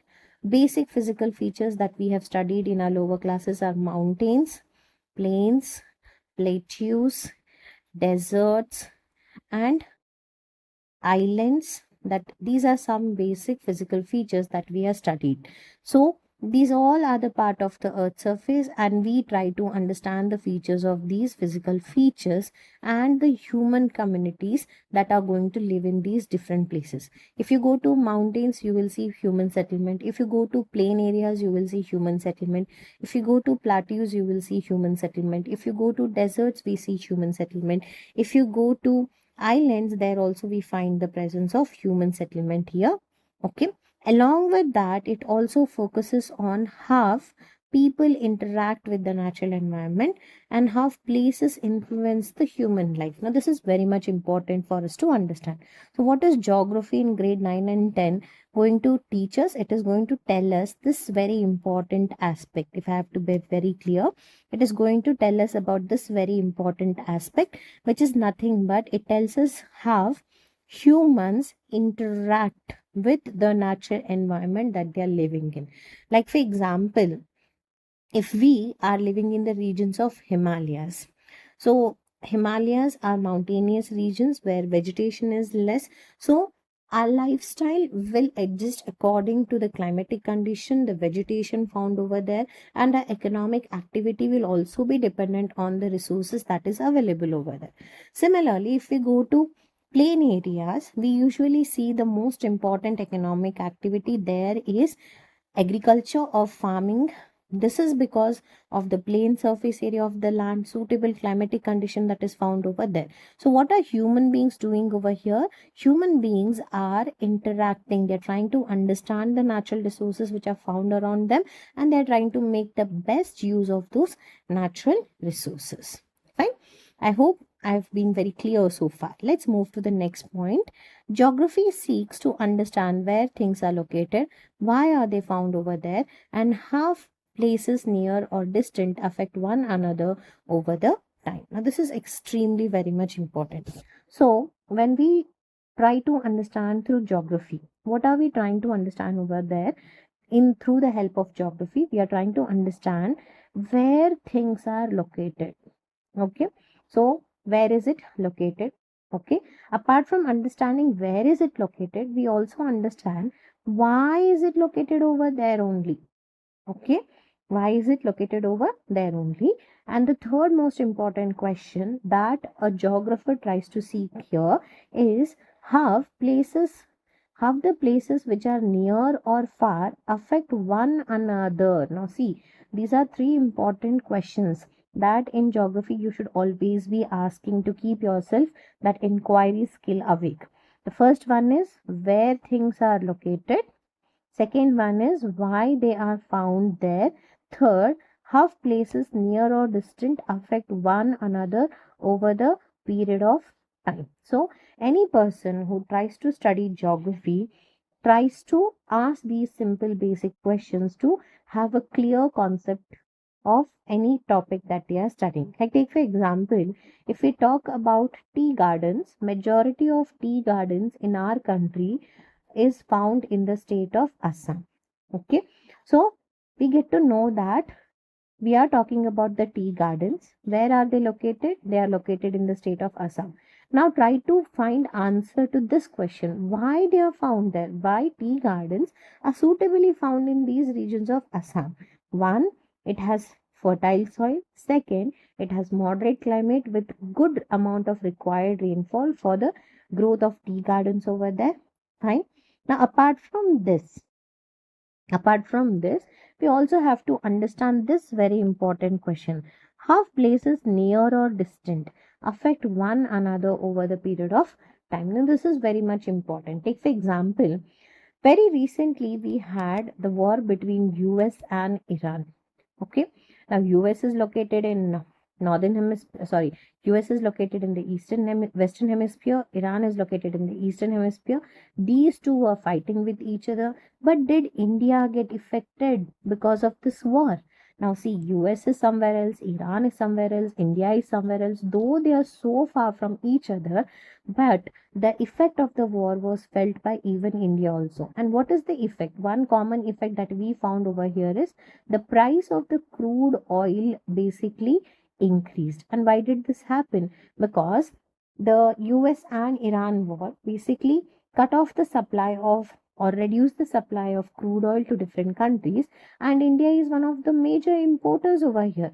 And when the supply is less, demand is more, the cost of the product always increases. Hence the rate of the petrol went on increasing over here. So though US is far, Iran is far, they both are fighting, but the effect of the war of US and Iran was felt on the Indian subcontinent. So though we are located far, though we are located very close to each other, but still we all are dependent on each other, and if one country gets affected, the effect of that is felt by the other countries as well. Now this is a very important concept that we also have to look upon. Okay, let's move to the next one.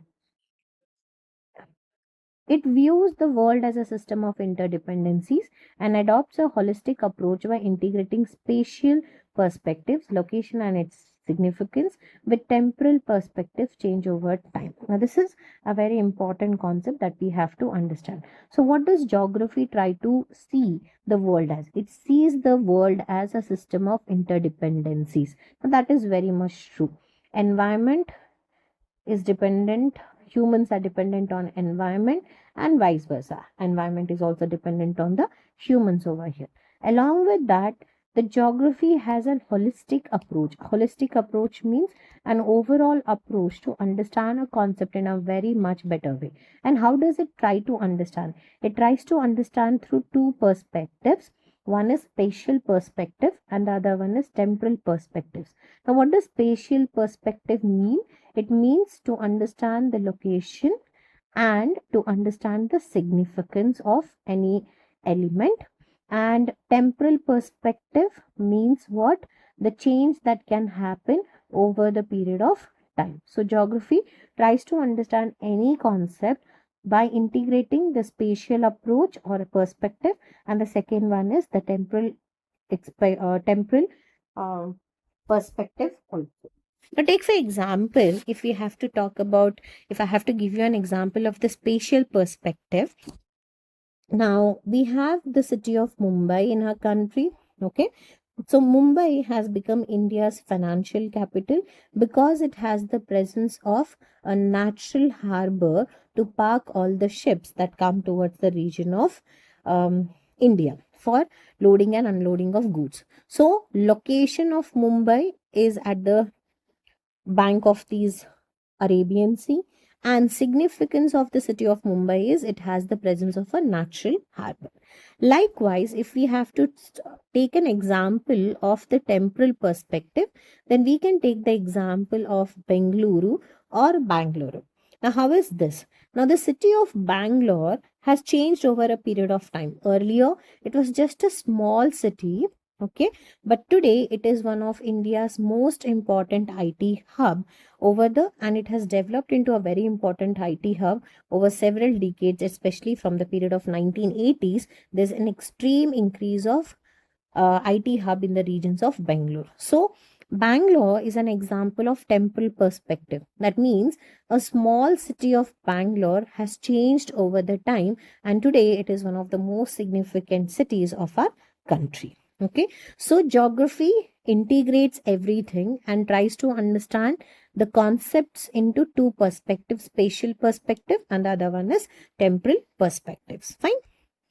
Moving ahead to the next one, drawing on both natural science such as physics, chemistry, and biology, and social science, including political science, economics, and history, geography helps answer questions like why India has historically been a hub of. Just a second. Yeah. Okay. Drawing on both natural sciences and social sciences, geography helps answer questions like why India has historically been a hub of global interaction and how the Indian peninsula long coastline facilitated the contact with Africa, Europe, and Southeast Asia. This is very much important. Now, when we study about social science through the concept of geography, here there are two aspects that are mixed. One is the mixture of science, and the other one is the mixture of social science itself. Through the science, we have the mixture of physics, chemistry, and biology. And through social science, we mix everything, that is history, political science, as well as economics. And through this, we try to find answers to certain questions.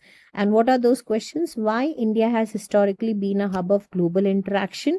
Second, how the Indian peninsula long coastline facilitated the contact with Africa, Europe, and Southeast Asia. So here we are trying to connect and give reasons through science as well as through social science. So geography doesn't just spit facts on the basis of science, but it also looks at the social science too.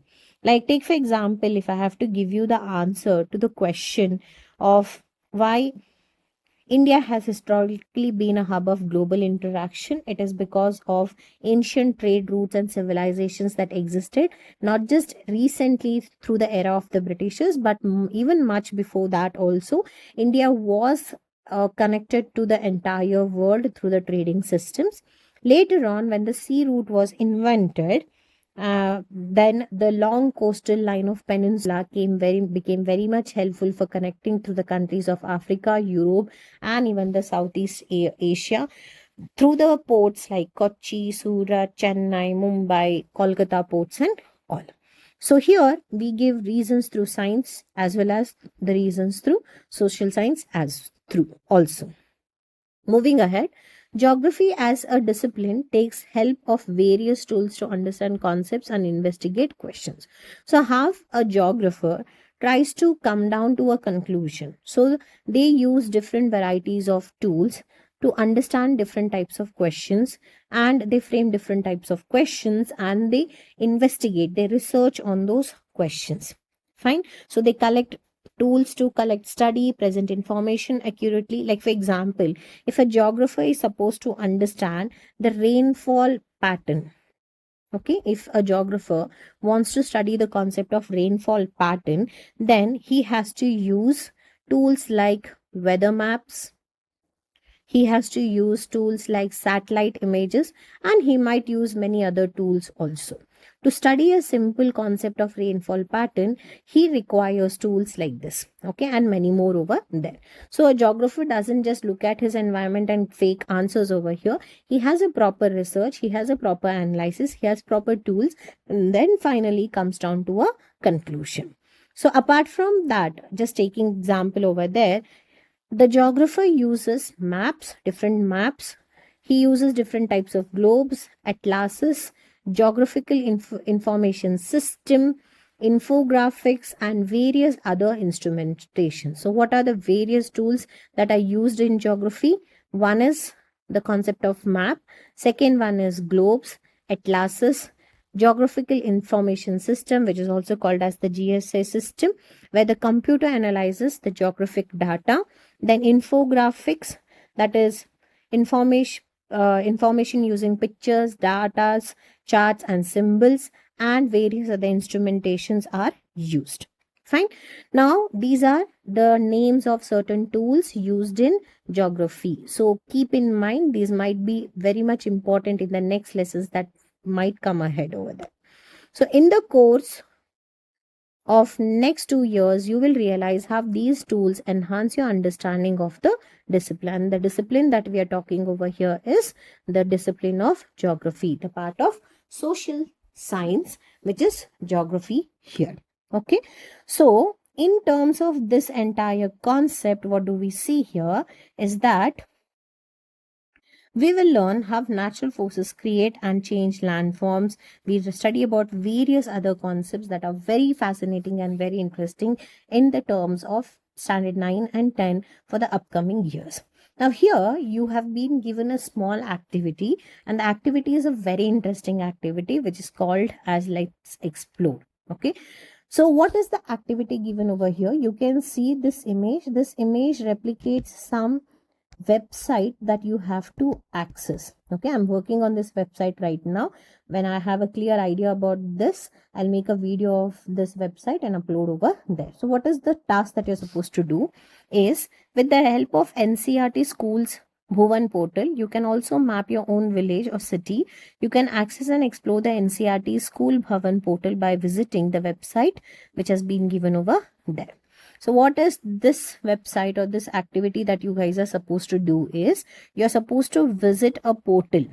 The NCERT has developed a portal, and this portal is called as NCERT's School Bhavan portal or Bhuvan portal. And in this portal, you can view the Indian map, the satellite image of the Indian map, and on this Indian map you can pinpoint your village or the city that you belong to. So you have to simply go copy this link and put it over there, or you can go to Google and just put this thing also, NCERT School Bhuvan portal, and the image gets opened. In my upcoming videos, I'll be definitely posting about this, and I would be mapping my city also on the Indian map that has been given. So I'll be definitely doing this activity for you guys.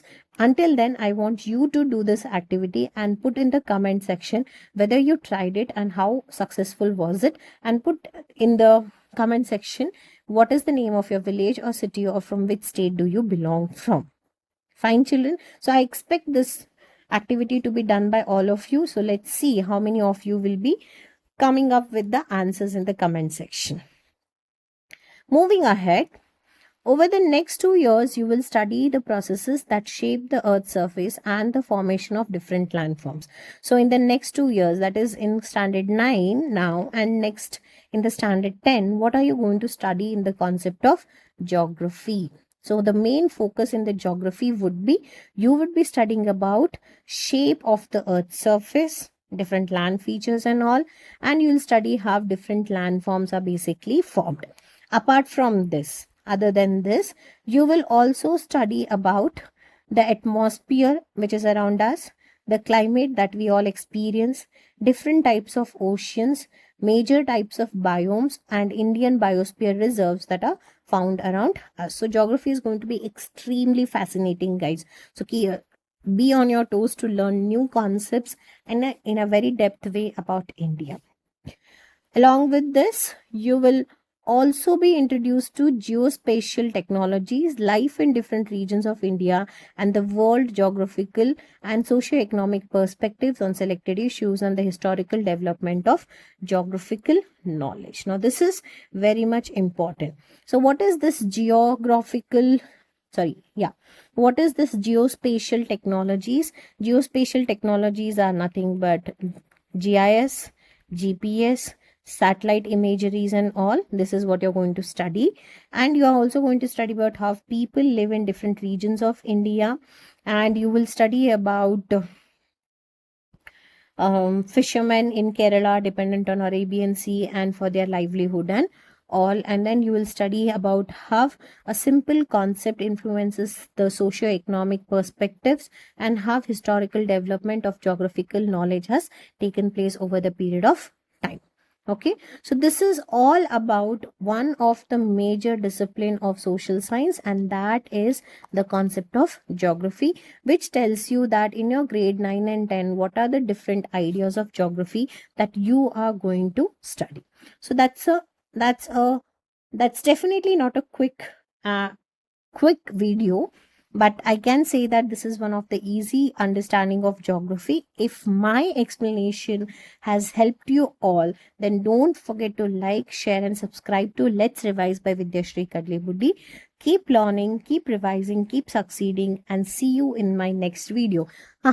Guys, don't forget to share my videos with your friends. Help them also to study better. So let's meet in my next video. Bye everyone. Namaste everyone, welcome back to Let's Revise by Vidyashri Kadlibuddi. In our previous videos, we have studied about one very important discipline of social science, that is geography. And in today's video, we are going to study about another important discipline of social science, that is history. Before I begin this concept, I just want to ask you a simple question. Have you ever wondered how we know about kings like Ashoka? How do we know about Indus Valley civilization or even our own family history? Who tells us these stories and how do we know that they are true?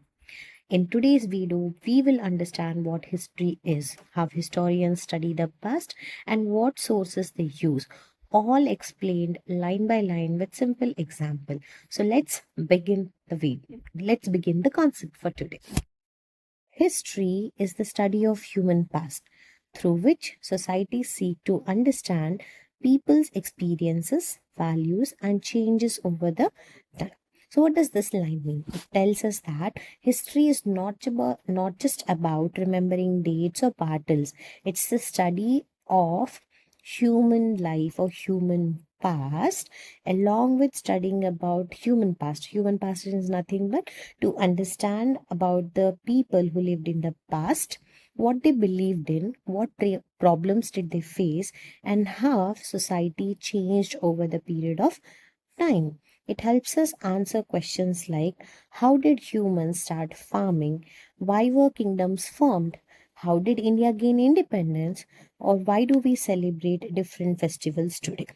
Like, for example, today we use smartphones and digital payments. 20 years ago, people mostly used landline phones and cash. So, history helps us to understand how society changed from then to now. Okay, let's move to the next line. There are multiple ways to interpret the past and transmit cultural values from one generation to the next. Okay, so different societies remember and explain their past in different ways. How is that possible? Like, for example, some might write books, some societies might have written books, some might have been telling stories, some might sing it in the form of songs, or some might have preserved it in the forms of traditions and festivals. The values and lessons are passed from parents to children and grandparents to grandchildren. For example, your grandmother may tell stories of honesty, courage, and kindness through bedtime stories. Even if those stories are very old, they continue teaching values even till today. Okay? One of One of the oldest and most influential traditions of preserving cultural memory in Bharat is the Itihasa Purana tradition. Now, what is this? In India, one important way of how we have preserved our history, how we have preserved our culture is through a tradition called as Itihasa Purana. Now, what does this mean? It means that something that indeed happened in the past has been preserved in the form of traditions, in the form of beliefs, in the form of cultural memories. Like, for example, take the concepts of Ramayana, take the concept of Mahabharata. Okay, now these are certain incidents that have taken place in the past. They are not just stories, but they are also important on the terms of cultural records too. So, Ramayana is also an example of Itihasa Purana. Mahabharata is also an example of Itihasa Purana over here. And through that, we preserve our culture, we preserve our tradition, and they are an example of cultural records, though we call them as epic stories or imaginative stories by some XYZ people. But in actual sense, Ramayana and Mahabharata are the actual evidence, actual incidents that have taken in the past that form the tradition, that forms the cultures that we practice in the present days. Fine. Next, through stories, this tradition not only shares historical information but also gives cultural meaning to events and people. Now, see, what is this one? These stories, like taking the example of Ramayana, taking the example of Mahabharata. Now, these stories, okay, they are what? They don't just simply tell us what happened in the past. They also explain why those events are important and what can we learn from them. This is very much important. Like, take for example, if we talk about Ramayana over here, Lord Rama teaches us truth, duty, sacrifice, respect for parents. The story is not only about king but also about the values. Likewise, when we talk about Mahabharata, it teaches us about justice, responsibility, and the consequences of greed. Okay, so these are not just stories, they are a lifestyle that we are living in the present days. In doing so, it reinforces enduring ideals and values, offering a sense of identity and purpose. Okay, so what are these stories and why are they so important? Because these stories remind people about values like justice, duty, sacrifice, and all that remain important even today. Also, they help us understand who we are, where we come from, and what principles we should be following. Like, for example, values like honesty, okay, values like courage, values like kindness and helping each other are still respected today because generations have learned them through such stories. Right? So, these Itihasa Purana tradition is not just telling us about the events but teaching us a way of life today. So, history doesn't just study the human past but it paves the way for the lifestyle that we are living today and the values that we carry today. Okay, across cultures, different historical traditions have utilized different methods. Okay, now what is this example over here? Across cultures means across different civilizations or different societies, they have their own way of recording history. Like we have discussed earlier in this topic, some might have written records, some might have kept it in the form of songs, some might be telling it in the form of stories, or some might have put it in the form of traditions over here. Like, for example, if we have to talk about India, India has preserved a lot of history through epical stories, and some through oral traditions, and we also have written records which we have maintained even till today. Right? So some traditions emphasize moral and philosophical insight, while others offer documentary verification. Now, what does this mean? Some histories focus mainly on teaching values. What are those values? The values include about honesty, courage, kindness, helping each other, and all. But some histories or some cultures rely on more written documents and official records to give a analytical reason or an evidence based reason for the events that have occurred in the past. Like, for example, a grandmother's story that we hear teaches us moral lessons. A government birth certificate provides documentary proof. Both are useful but serve different purposes. Likewise, when we talk about some cultures and traditions about preserving their historical documents, some history or some cultures emphasize on teaching us values that are very much important for our life and lifestyle that we live, whereas some histories focus on documentary verification.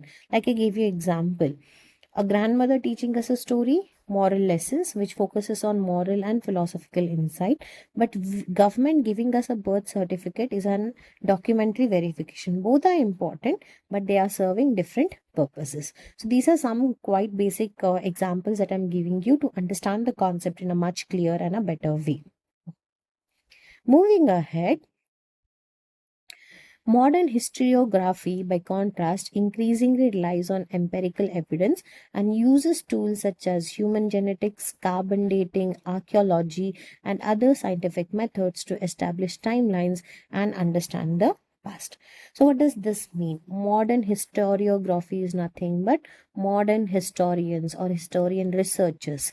What are they doing? They are dependent on evidence which is called as empirical evidence. Let's understand what is this word empirical evidence over here. It is an evidence or information that is collected by actual observation and experimentation. Fine. So what is empirical evidence? This is a kind of documentary verification where you collect the information on the basis of observation that is made or by the experimentation that has been carried out over here. So they collect scientific evidence. Modern historians collect scientific evidence before they come down to any conclusion. So they use modern methodologies or modern tools to understand the history that existed or the lifestyle of the people that existed in the past. And those modern tools are human genetics. They study the DNA to understand how ancient people migrated and how population are related. Second, they study carbon dating or carbon 14 dating, which determines the age of very old organic objects, where you try to understand how old is a skeleton that is found over there. Second, next tool is archaeological tool. Archaeologists discover a wooden tool or an ancient cloth, and they do carbon dating and estimate how old it is. Archaeology is a scientific study of objects left behind by the ancient people. Like, for example, the discovery of Harappa and Mohenjo-daro tells us about the Indus Valley civilization that existed. And they also use different varieties of scientific methods to understand what? To establish timelines and to understand the past. So the main focus of the modern history is to understand timelines and to understand the past by using these empirical evidence that relies upon these tools: human genetics, carbon dating, and archaeological tools. Fine. Moving ahead about what we study over here, history writing draws a wide range of sources to understand the social realities of the past. Now, this is very much important. Historians don't just depend on one source, they collect information from many different kinds of evidences. The more evidence they gather, the more accurate history becomes over here. So, history writing draws on a wide range of sources. So, we don't suppose you find a book on some civilization and you start telling that you're a great historian who knows about a particular king or a kingdom over here. No, that's not a way. There are different sources that you have to collect to understand the reality of that particular kingdom. So you cannot rely upon only one source. You need to have multiple sources to understand the history that you are dealing with. So what are these wide range of sources? The wide range of sources include archaeological and literary traditions such as travel logs, memoirs, correspondence, genealogical records, folklore and oral traditions, and revenue documents. So these are wide ranges of sources to understand what? To understand the history. You cannot just depend on one or two of them. So what are basically archaeological and literary traditions? Archaeological traditions are those older materials that is found over here, through which you try to understand the scientific dating of that particular material. Second is literary traditions or written documents, and certain written documents are travel logs. Today we have vlogs, traveling vlogs, which are made in YouTubes. You try to understand about a particular place, what is the food that you find there, what are the staying facilities that you find over there. So back in those days also, there were people who used to travel from one region of the world to another region of world, and they used to keep an account of everything. They did not have cameras back then, so they had books, and in those books they used to write down about their experiences of travel that they have done. Like, take for example, a Chinese traveler, Zhuang Zhang, described ancient India, its universities and kingdoms. Then we have Then we have memoirs. Memoirs are nothing but they are personal memories written by someone. Like, for an example, any army officer writing about his experiences during a war. Okay. Then we have third source, which is called as correspondence. Correspondence means letters exchanged between people. Like, for example, letters between kings or freedom fighters help historians understand important events. Then you have genealogical records. What are these genealogical records? Let's understand. Documents or sources that trace family lineage and ancestry by recording relationship between generations and documenting such events. They are called as genealogical records. These are family histories or a family tree showing generations of kings or ancestors. Then we have another source which is called as folklore. Folklore are nothing but traditional stories. They can be in the form of songs and legends passed from one generation to another generation. For example, stories of local heroes which are sung in villages. Fine. Then we have another important source which is called as oral tradition. Oral tradition is nothing but history which is passed by speaking rather than writing.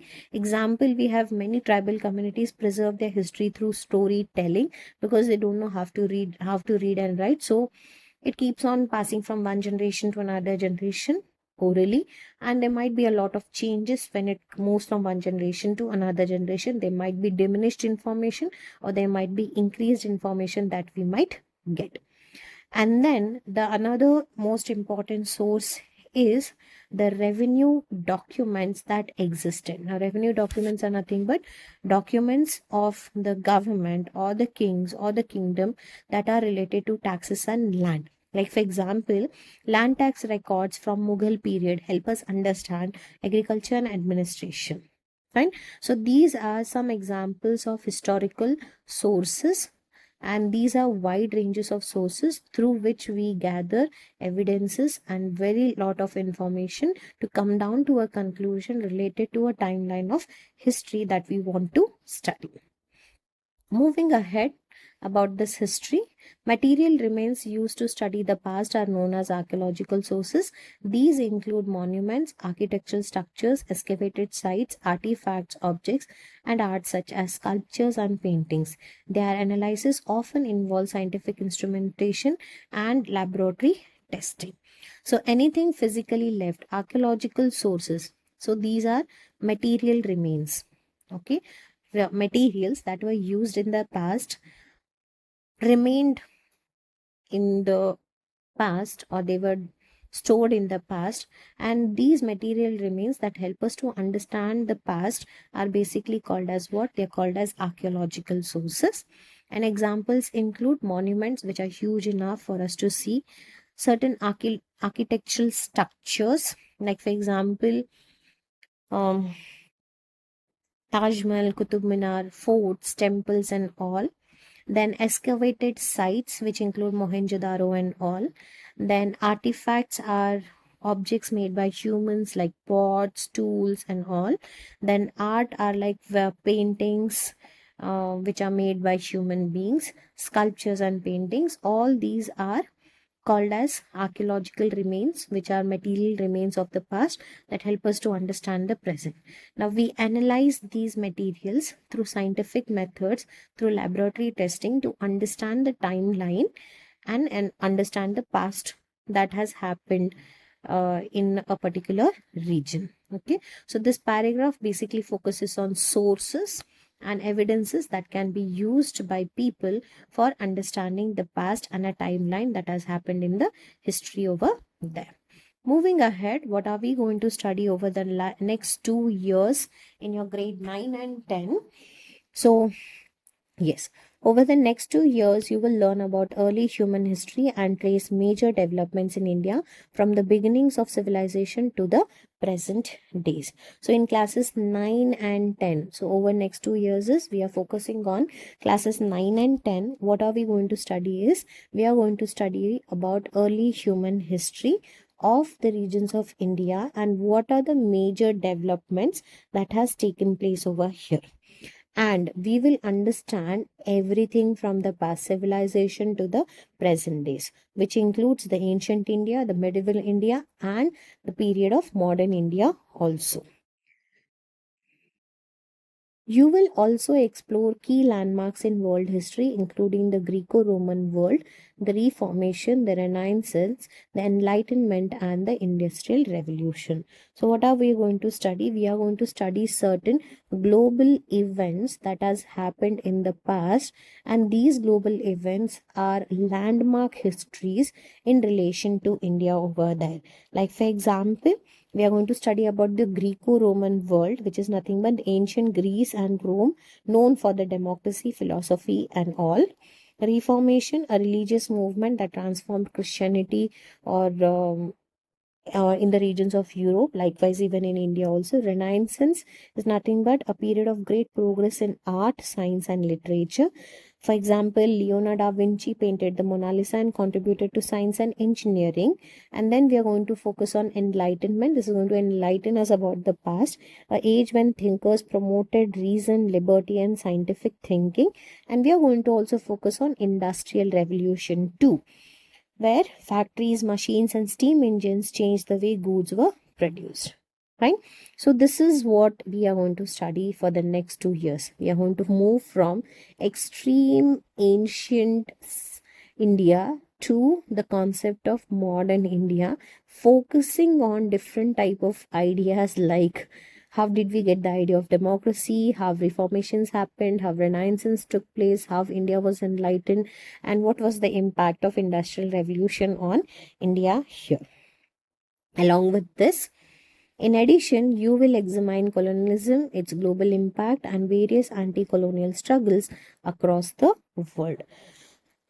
Now here, what are we going to study? We will study the concept of colonialism, and India is one of the example of colonial country of the British rule that happened in India, how it controlled weaker countries, what was its global impact, and how people came up with anti-colonial struggles, not just in India but across the world also. So overall, you will develop an understanding of the histories of diverse peoples, cultures, and the events that have shaped the present. So what is the ultimate goal of understanding the history, new syllabus of history for grade 9 and 10 is, this history will help us to understand different diverse people, different cultures, and different civilization, which are important world events.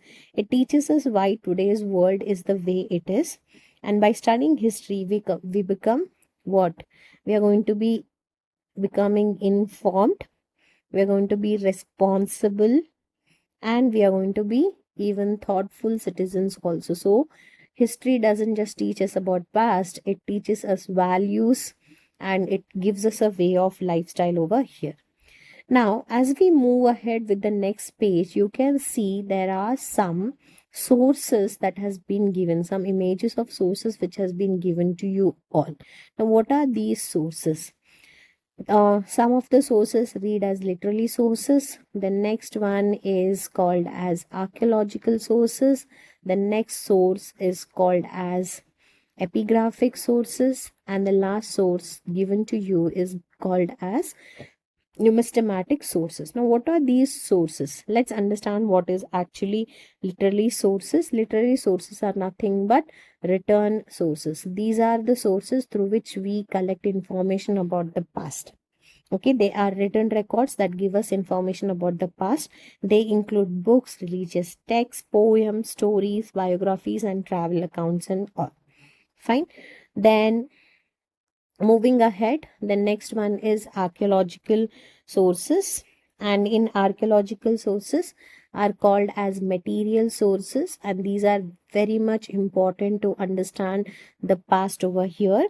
Okay, archaeological sources are objects and remains left behind by the ancient people. They are usually found during excavations, and some of the materials that are found are usually pottery, tools, jewelry, statues, buildings, monuments, temples, sculptures, and all. How are they important? They tell us about what people ate, what they wore, what their occupation was, and how did they carry forward their art and architecture. Like, for example, they've given you the terracotta figurine of Sindhu Saraswati civilization, and then you have a sculpture. These two are an example of archaeological sources.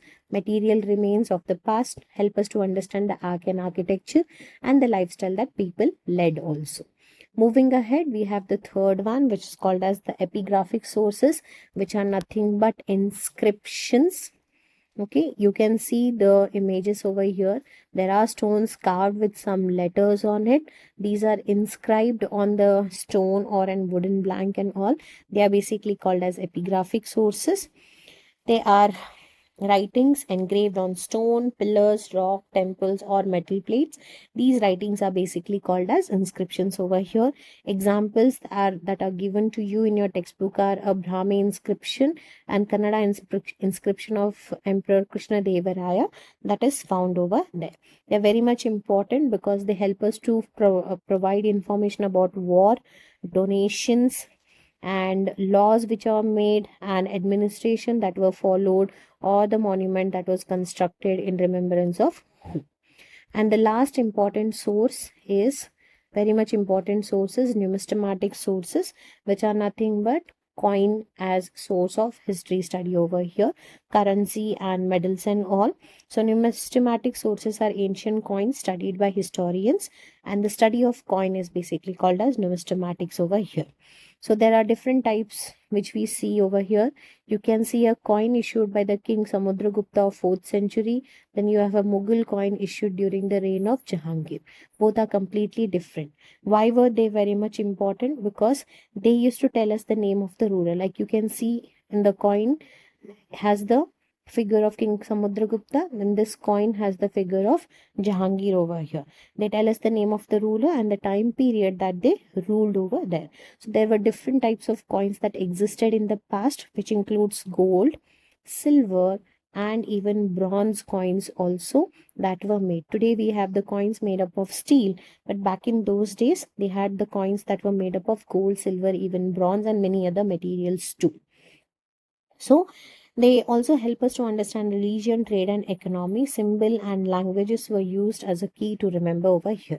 So in short term or in shortcut, if you want to remember the sources of history, then you can remember a shortcut called as LANE, where L stands for literary sources, A stands for archaeological sources, N stands for numismatic sources, and E stands for epigraphic sources.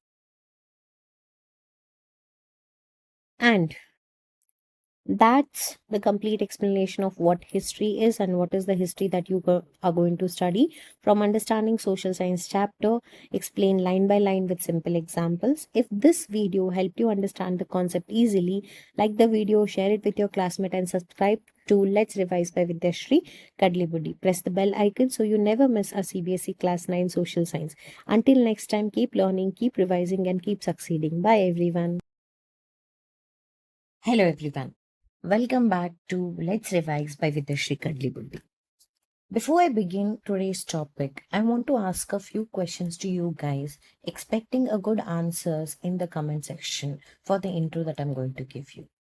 Have you ever wondered who decides where roads are built, why elections are held, or why every citizen gets the right to cast vote?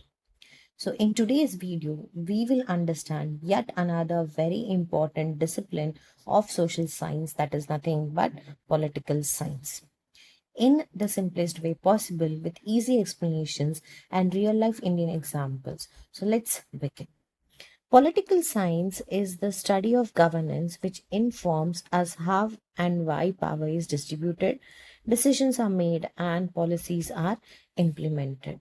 So, what does this sentence in simple terms mean? It tells us that political science, which is a very important part of the social science, helps us to understand how a country is governed or how a country runs through explaining us a few questions like who has or the power in the country Okay, it helps us to understand how do we choose the leaders.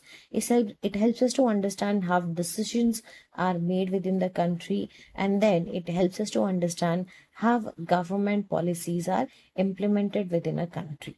Okay, like take for example, suppose the government announces free textbooks for government school students. Now, who has the power to do this? Have leaders take the decision over here? First, the government takes the decision.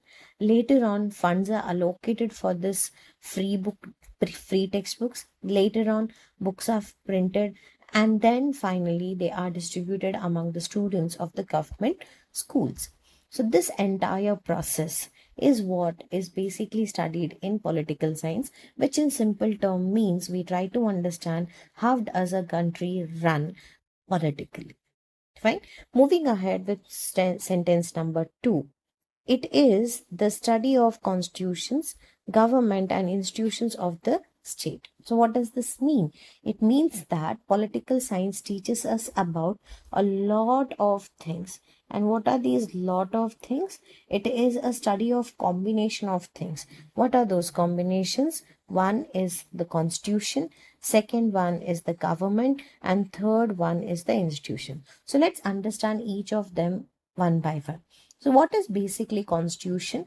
Constitution in India, in context to India, it's basically called as the highest law of India, which gives rights to citizen, which allocates duties of citizens, which also tells us about the powers of the government, and it also notes down the rules of running a country over there.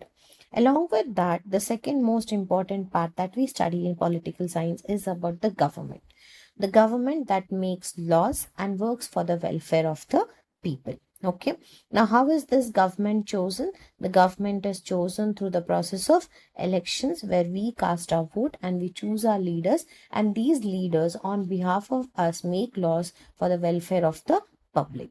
Likewise, we have yet another important part that we study in political science, which is called as the institutions of the state. Now, what are these institutions? Institutions are nothing but they are the organizations that help the country function. So, in a country, you will find different number of organizations, and these organizations help in the functioning of any country that exists. So, what are the examples of certain institutions that we find in India? Basically, the very foremost important one is Parliament. Second one is the Supreme Court or the justice system. Then we have third one, which is called as the Election Commission. Then we have fourth one, that is the President. And then we have the fifth one, which is called as the Prime Minister. And the list keeps on ongoing. Okay, taking an example over here, how are these institutions so beneficial and so important in terms of political science? Right. So the example that I would like to quote over here is, I would like to talk about the elections. We know that elections are conducted in a country, but who ensures that elections are held in a free and fair manner, and everyone in our country, especially who are above the age of 18, are ensured the right to cast vote over here. So the institution that comes to conduct election and make sure that elections are conducted in a proper way is the Election Commission of India, which is also called as the ECI of India, which is a very important and independent body that is found in India here. So I hope the first two sentences that I wanted to explain is clear to all of you. Moving ahead with the third sentence, political science also studies social movements, nation building, foreign policy, and the ways power is exercised, shared, and regulated in society and everyday life. Now, see, this is very much important thing to understand. What is political science? Political science doesn't just tell us about constitution, it doesn't just tell us about government and only about institutions, but in actual sense, it is a vast arena. It tells us about social movements, it tells us about nation building, it tells us about making foreign policy, it tells us about have everyday life and society is regulated over there within a country over there. So if I have to tell that political science is not something only limited to election and governance system, it helps us to understand different varieties of social movements.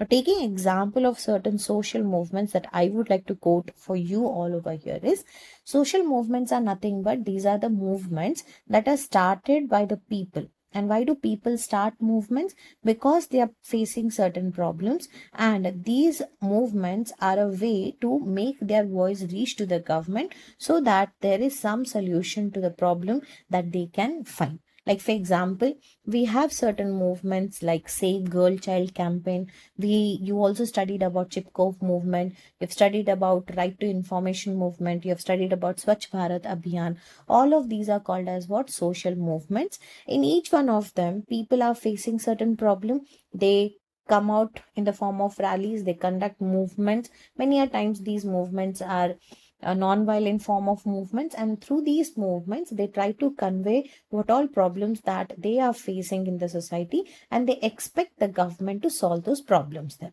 So this is also a part of study of political science. Next one is the concept of nation building. Political science also teaches us about nation building, which means that nation building over here means that making the country strong and more united. But how does political science do over here? We usually see political parties fighting with each other, where we don't see the concept of unification at all. So here, nation building or making it strong or making it united doesn't just talk about the political parties and what they are doing over here. It actually focuses on building infrastructures to promote different aspects of the growth of the country. Like, for example, making of schools, making of hospitals, construction of roads, railways, promoting education, promoting equality, promoting the idea of unity in diversity. All of these things actually helps in nation building concept. Likewise, political science also teaches us about what we call it as foreign policy. Now, what is this foreign policy and how is that important? Foreign policy means how India maintains relation with the neighboring countries, okay, or the foreign countries. It helps us to understand these concepts. Fine. Now, for example, India has trade links with countries like US, Japan, Australia, and UAE. Along with that, India also provides help during natural disasters in the neighboring countries also. Now, by providing help and by maintaining trade relationship, we come to a conclusion that India alone with its natural resources cannot flourish completely. So we have to be dependent on another countries over here. And to have trading relationship with other country, the government makes different varieties of foreign policies. Like, for example, very recently, if I have to quote an example, very recently, Trump came up with huge amount of tariffs on the goods that came from India over there. So at that point of time, having negotiations with Trump and then coming down to a conclusion or reduction in tariffs is an example of building a foreign policy and a foreign relationship with the country of USA. Likewise, it also teaches us about power, how power is exercised, shared, and regulated in society on everyday life over here. So power is not only with the government. Power in any country exists with schools, at home, at offices, even in with society. Like, for example, in the school, principal has administrative power. Teachers have the authority to teach and evaluate the students. Class monitors also have certain responsibilities. All these are also examples of sharing power. So in everyday life also, it's not just the government shares the power and makes the decision, but when we talk about everyday life over here, on a daily basis also, we see that there is power distribution that happens at most basic level too. Fine. So I hope whatever I'm teaching so far is clear with you guys. Moving ahead with the next sentence. And the next sentence focuses on, in India's villages, the Panchayati Raj system embodies grassroots democracy by giving citizens a voice in local developmental planning. And what does this show? This shows that political power exists not only within formal institution but also in social relationships, customs, and the ideas of legitimacy. Now, this is a very important system. When we talk about power sharing system in India, we don't just have the power sharing at the central level, we also have power sharing at the state level. Along with that, we also have power sharing at local level. And one of the example of power sharing that we see over here is the Panchayati Raj system that exists within our country. So what is Panchayati Raj system?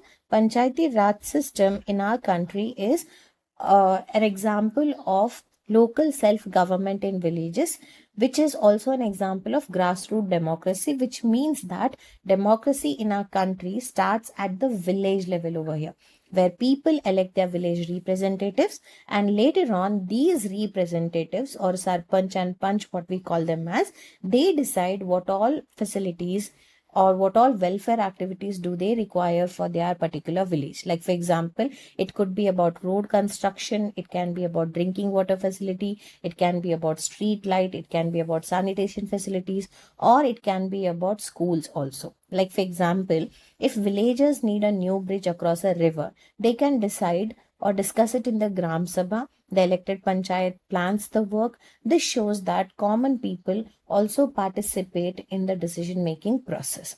Now, overall, giving power at the grassroots level is a very has a very positive impact in Indian system. What does it show? It shows that political power is not limited to parliament or government offices. It also represents in our daily lives. Like for example, it shows that parents make decision at home, teachers maintain discipline in school, village elders may help settle disputes. These are examples of authority in society. Okay, and this shows the concept of legitimacy over here. Now, what is legitimacy?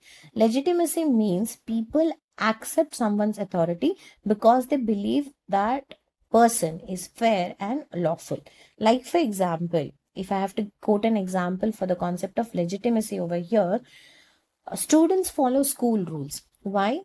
Because they accept the authority of the school, and the authority of the school is the chairman and the principal, as well as the teachers, who have collectively made certain rules for the school, and these rules are to be followed by the students because these rules are fair and lawful for everyone in the school, and there is no discrimination and there is no bias in the uh, rules applicable to anyone over there. Okay, so this is about the simple concept of political science and how important it is to understand why political science is a very important discipline of social science there. So to study politics, therefore, is to examine society itself, its hierarchies, and its struggles for more effective and accountable governance. So when we study about political science, what are we studying? We are studying the society itself. And in society, we are studying the concepts of hierarchies. What are the struggles? How are they effective? And how we can produce more accountable governance. So what does this actually mean? It means that political science helps us to understand the society that we are living in. It helps us to study the concepts of equality and the opposite of equality, that is inequality. It helps us to understand the concept of rights. It helps us to understand the concept of responsibilities. It helps us to understand the concept of justice also. What is actually an accountable governance over here? An accountable governance means, okay, what is an accountable governance? An accountable governance means the government must answer to the people for its action. For example, if roads are damaged and citizens are complaining, so the local authorities are responsible for repairing them. And who are these local authorities? None other than the government. So citizens complain, then the government is taking an action, which is an example of accountability. Okay, so this is what we basically study in the concept of political science that has been mentioned over here. And this is what the first paragraph explains to all of you. Moving ahead to the next paragraph. In the next paragraph, we see that the study of politics in India began very early alongside reflections on how society should be organized and governed.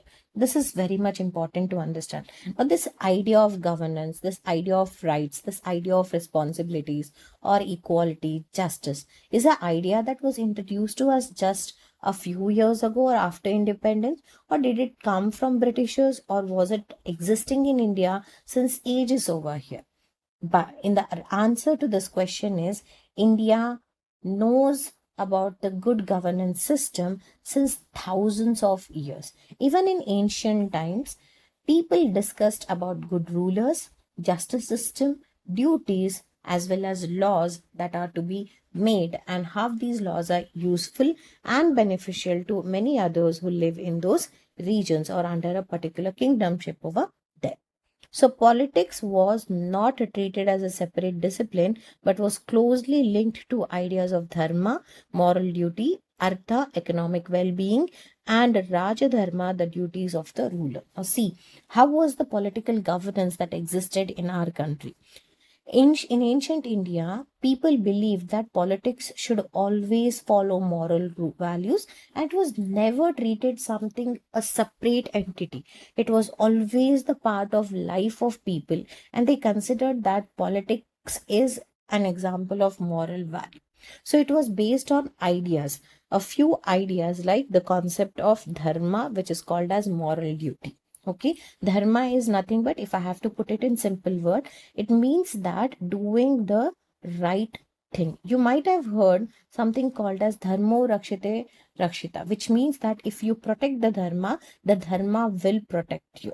Okay, which is nothing but if you do the right things, then right things will definitely happen to you. For example, here, if you help others and be honest, then it will definitely come to you in one or the other form over there. Likewise, the political science back in the ancient time also was composed of the idea called as artha, that is economic well-being, which means that managing the wealth and resources properly. So whatever wealth was collected in the kingdom, that wealth and the resources available near them was maintained properly, and there was a lot of equality that existed. Like, for example, back in those days, collecting taxes and using them to build schools and roads was an example of artha, where you're managing the economics. You have collected taxes, you have built schools, and these schools provide education to thousands of people. Along with that, you have also made an effort to construct roads. Better roads lead to better economic development. Likewise, yet another important aspect that existed in the political science was called as rajadharma, the duties of the ruler over there. Now, what does this mean? It means that Rajadharma is the duties that are to be done by the ruler. Like, for example, what were certain duties that a king should be doing? He should protect the people. He should ensure that justice is given to all the people, irregard of whatever caste, creed, or whatever social status they come from. And it was also the duty of the king to see that peace is maintained throughout his kingdom over there. So, the early political science of our country existed on three values: dharma, artha, and rajadharma. And they gave us a very good governing system, where people were completely involved into the governing system and believed that political science was always closely linked to the concept of moral values around them. Fine. So moving ahead with yet another historical ideas that existed in the political science system of India. Let's go ahead.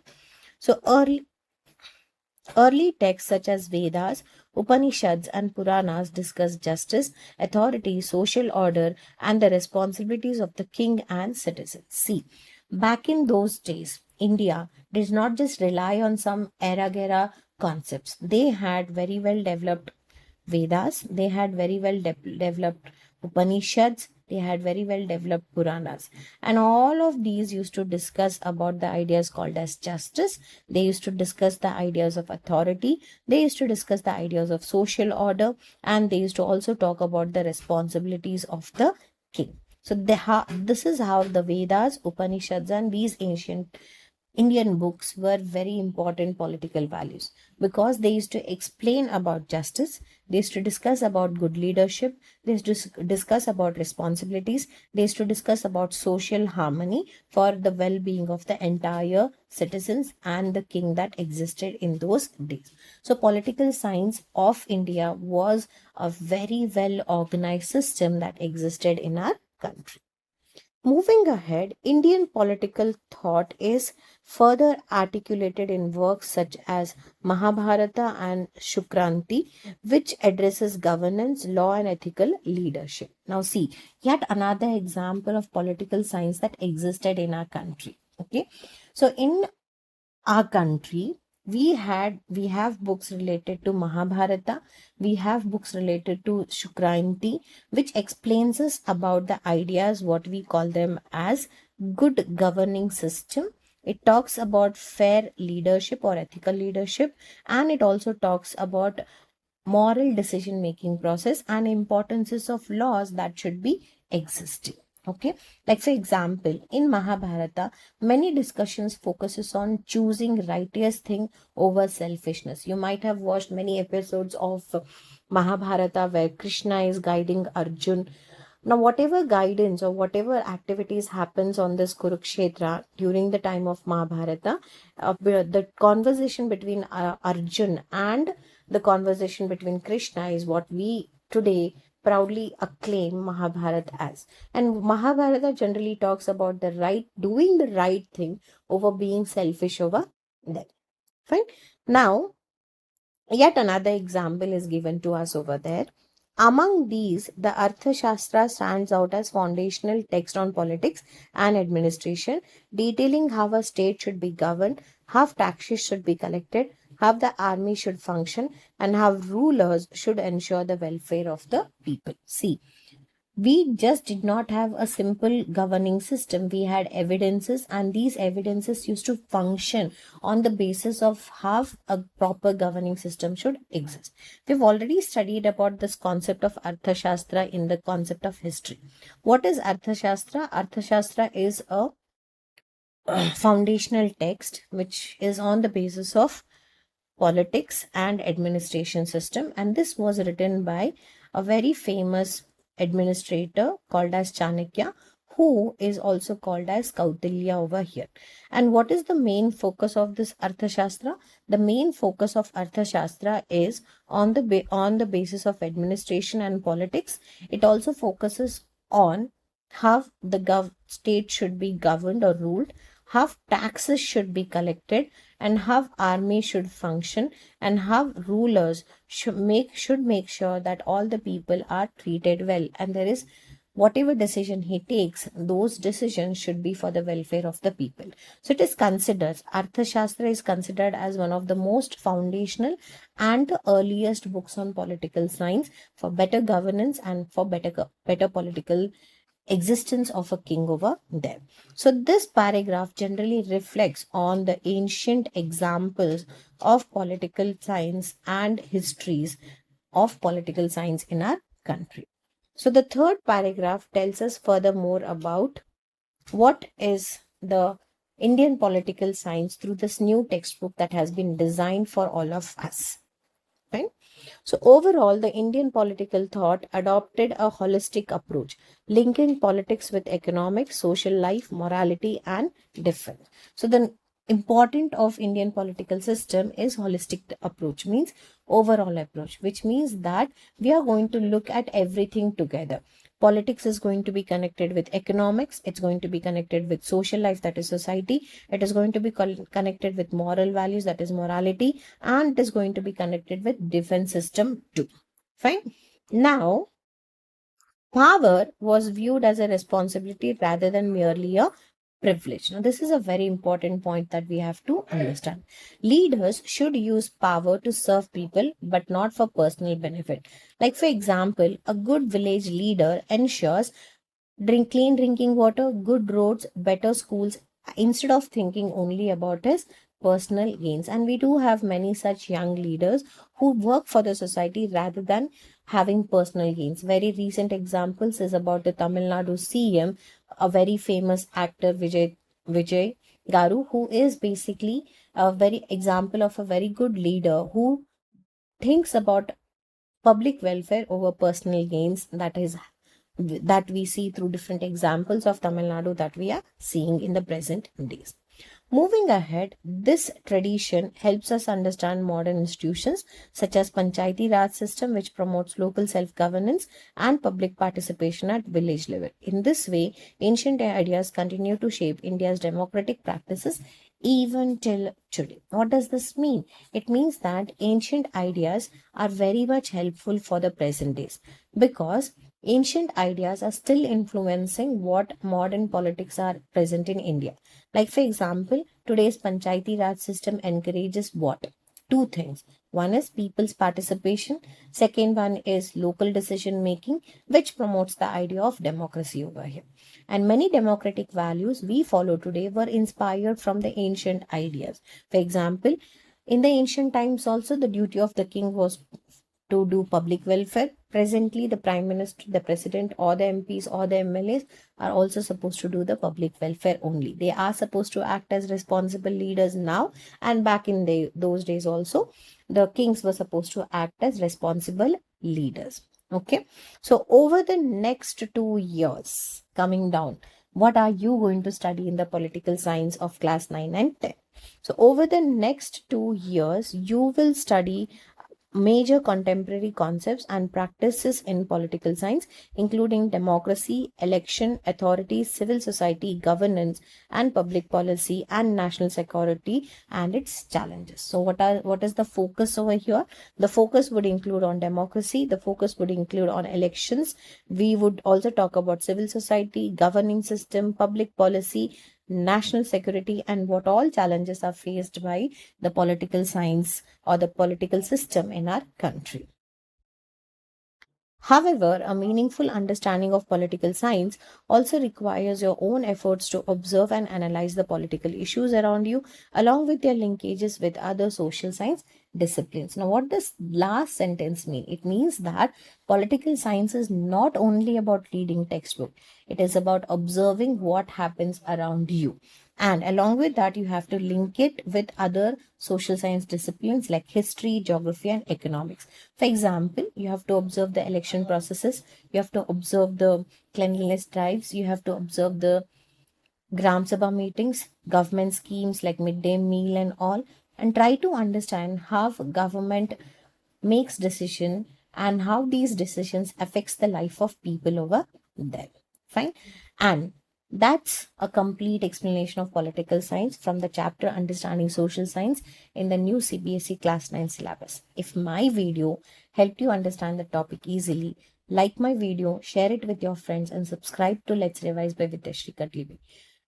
Don't forget to press the bell icon so you never miss our simple and exam focused class 9 CBSE videos. Until next time, keep learning, keep revising, and keep revisiting my videos and sharing it with your friends. And the most important is keep succeeding, everyone. Bye. Hello everyone. Welcome to my YouTube channel Let's Revise by Vidyashri Kadlibuddi. Imagine you have only 100 rupees in your pocket. Would you buy a pizza, a book, or save it for later? Every choice you make is an economic decision. But did you know that the government of India also makes similar choices while planning the country's budget? Today, in this video, let's understand yet another important discipline of social science, and that is economics, in the simplest way with real life Indian examples. Okay. Economics helps us understand how individuals and society decide how to use limited resources to meet their needs. So, what does this sentence mean? It tells us that economics is the study of choices. And who are going to make these choices? The choices are going to be made by the individuals and by the society.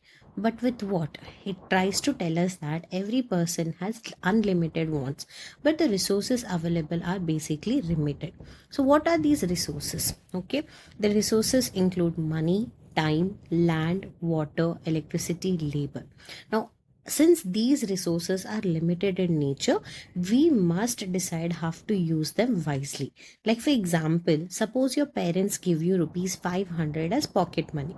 Now you can do a lot of things out of this 500 rupees. Like, for example, you can buy a new cricket bat, or you can buy a new movie ticket, or you can have pizza with your friends. But 500 is not enough for everything, so you choose the most important one. This process of choosing is what we call it as economic studies. Fine. Moving ahead with the next sentence, it studies how goods and services are produced, exchanged, and distributed. So, what do you basically study in economics? In economics, we study three important things. The first one is production of goods, second one is exchange of goods, and third one is distribution of goods. Let's understand each one of them with examples here. So, the first most important activity among the economic study is production. Production here means making of goods or providing services. Like, for examples, farmers grow rice, which is an example of production.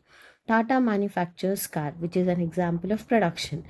Amul produces milk, which is also an example of production. So, in economics, the first and the foremost thing is production of goods. The second one is exchange of goods or exchanged. Exchange of goods is nothing but we call it as buying and selling of goods is basically called as exchanging here. Like, for example, you buy vegetables from the local market.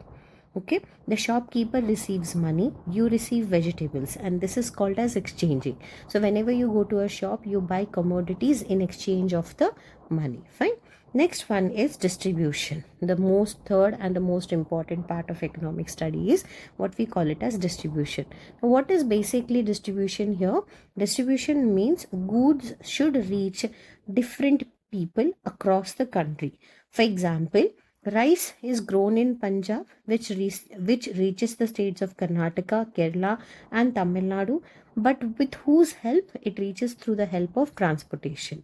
Likewise, milk that is produced in Gujarat reaches supermarkets in different cities. So, distribution is another important pillar of economics. Without distribution, production or products that have been produced cannot reach the consumers. So whenever we study about economics, you have to remember that it is a combination of three elements, and without these three things, economics cannot happen. The first one is production, second one is exchange, and third important one is distribution, and each one of them are dependent on each other here. Likewise, what else is the importance of economics here? Let's understand. It also examines how these processes shape everyday life, from the food we eat and the clothes we wear to the jobs people do and the services they use. Now, what does this sentence actually mean? It means that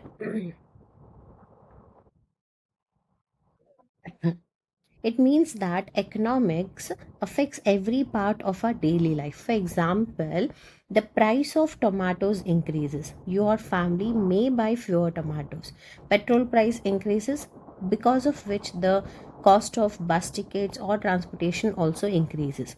Cotton production decreases because of poor rainfall. So what happens? Clothes become more and more expensive. So in economics, what do we see over here is we see that in economic, because of economics, our everyday life and the decisions that we make in related to that, everything is dependent on economics, and it examines that entire thing over here.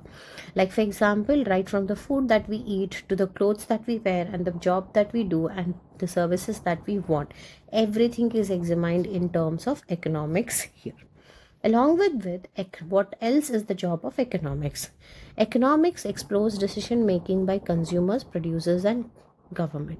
So, what is yet another important study of economics? Economics explores decision making, and whose decision making is more important over there? consumers, producers, and government. Now, what does this mean? It means that there are three important decision makers in economics. The first one is consumers, second one is producers, and third one is the government. Now, let's understand about the consumer. Now, who is a consumer? Consumers are people who buy goods and services. Like, for example, you go to a bookstall and you buy a notebook there. You are a consumer. Your parents buy groceries, they are consumers. Students go to school to receive education by paying fees, so students are also an example of consumers.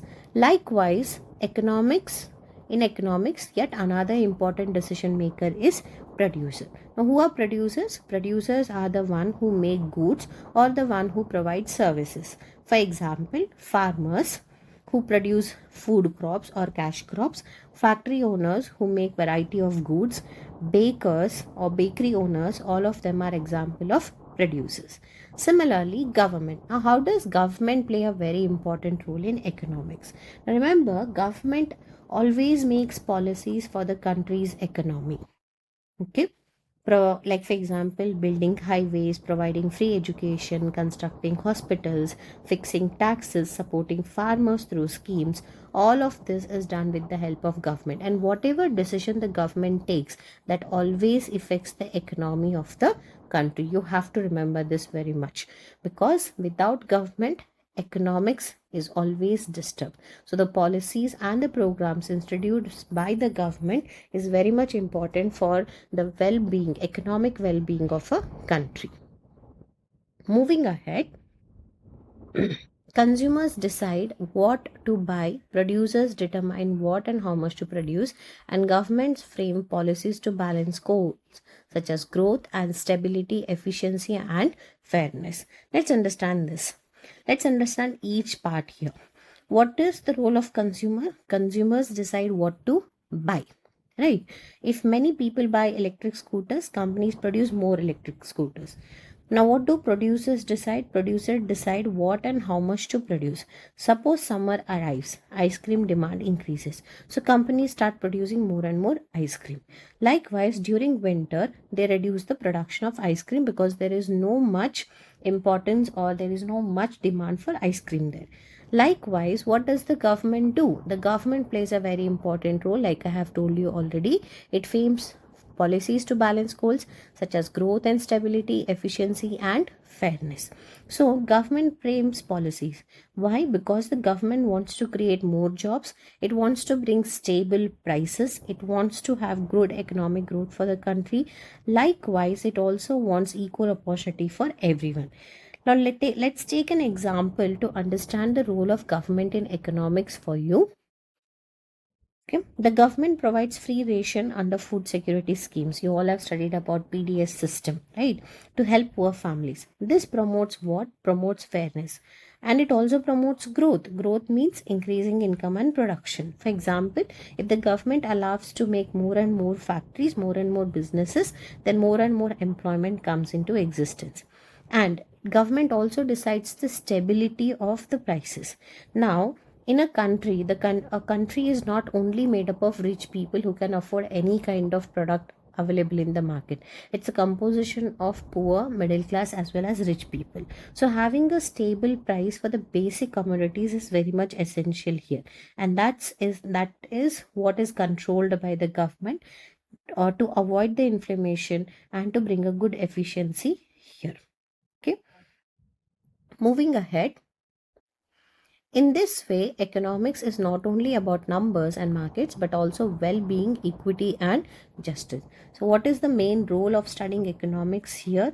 So, economics is much more than money. It doesn't just talk about numbers, it doesn't just talk about percentages, it also focuses on the quality of life. Well-being means the quality of life. Okay, it focuses on well-being, like people should have good food, good health, good education, good housing facilities, more and more employment opportunities. It also focuses on equity, which generally is an idea which means that resources should be shared fairly. Then, for example, scholarships for economically weaker students, like that. And it also focuses on a concept called as justice. which is nothing but everyone should receive equal opportunities regardless of income or background in terms of the Indian economy here. So the first paragraph tries to tell us what is the very much importance of economics and what economics tries to help us understand in terms of individuals, in terms of society, and for the country, and what are the three most important things of economics and who are the three most important decision makers in economics. So these are some important points in the first paragraph that we generally see. Moving ahead with the second paragraph. Fine. So the second paragraph explains us about the economic development that has taken place in our country. India has a rich and dynamic economic history.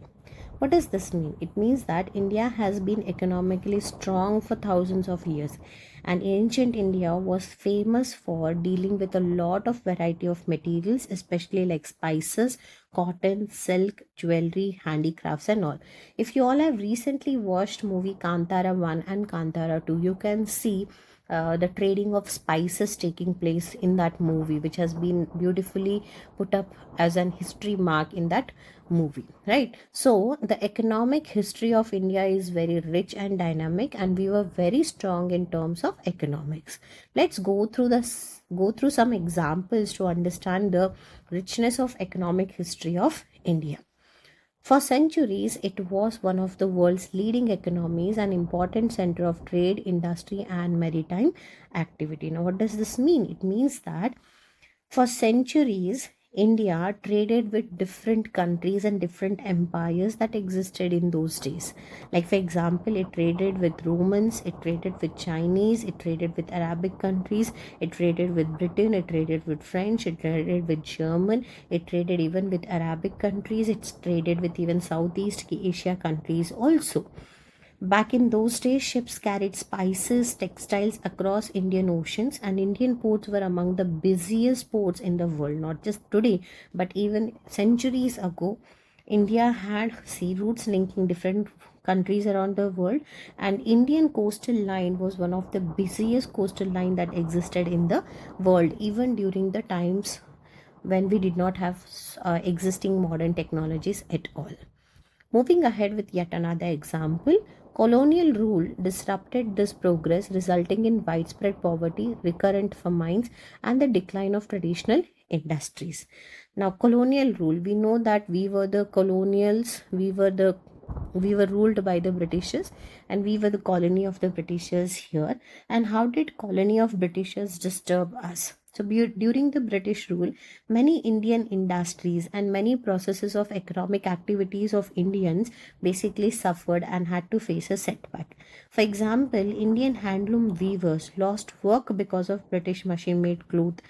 Because the machine-made cloth that came from Britain were good in quality, the production was more, and along with that, the price of the cloth was available at a much cheaper price, because of which the handicrafts of Indian clothes decreased in India, and and many farmers became poor. Several famines came into existence that caused starvation, and India's economy completely weakened within our country, and everything was looted by the Britishers.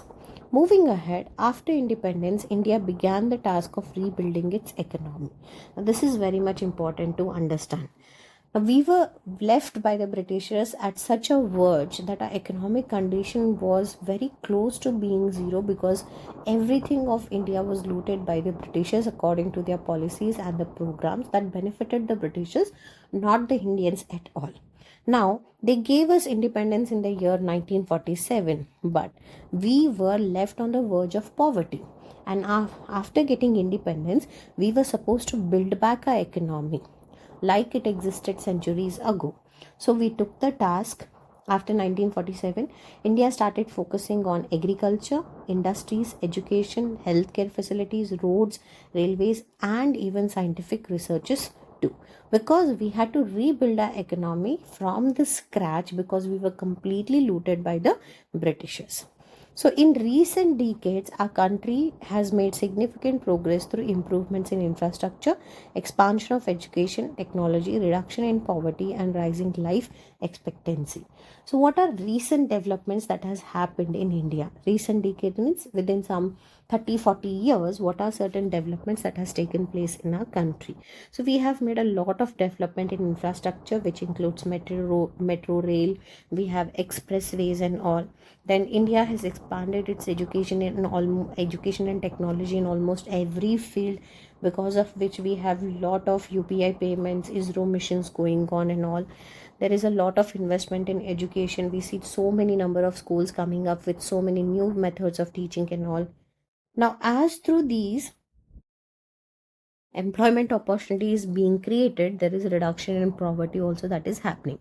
Along with that, today India has invested a lot of its funds into healthcare facilities also, because of which the life expectancy, that is, you are now understanding this word is very much important. Life expectancy means once a person is born, how many years is he going to be alive minimum, is basically called as life expectancy, which is expected. The moment the baby is born, the baby is expected to live for some 60 years or 70 years.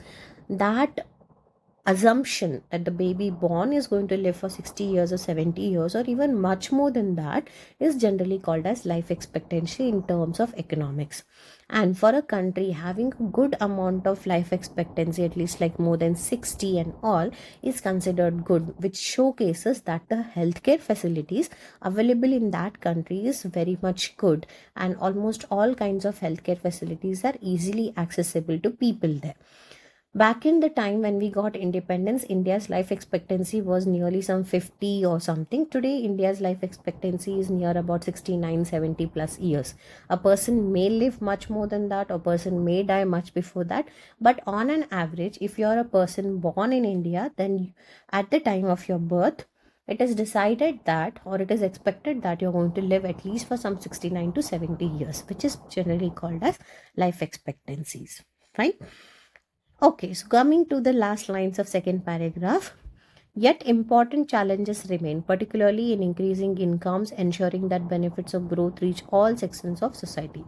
See, though we have made so much of progress today and we have tried to build every aspect of economy over here, but still there are certain challenges or certain problems that we still face today in India. Like, for example, certain challenges that we face are: many people are still poor. Some villages still lack proper healthcare facilities. Some children still leave school early. Unemployment still exists in our country. And the goal is that development should benefit everyone, but it is still not taking place because there is a lot of rework or a lot of groundwork that has to be still carried out by the government and even by the individuals too, right?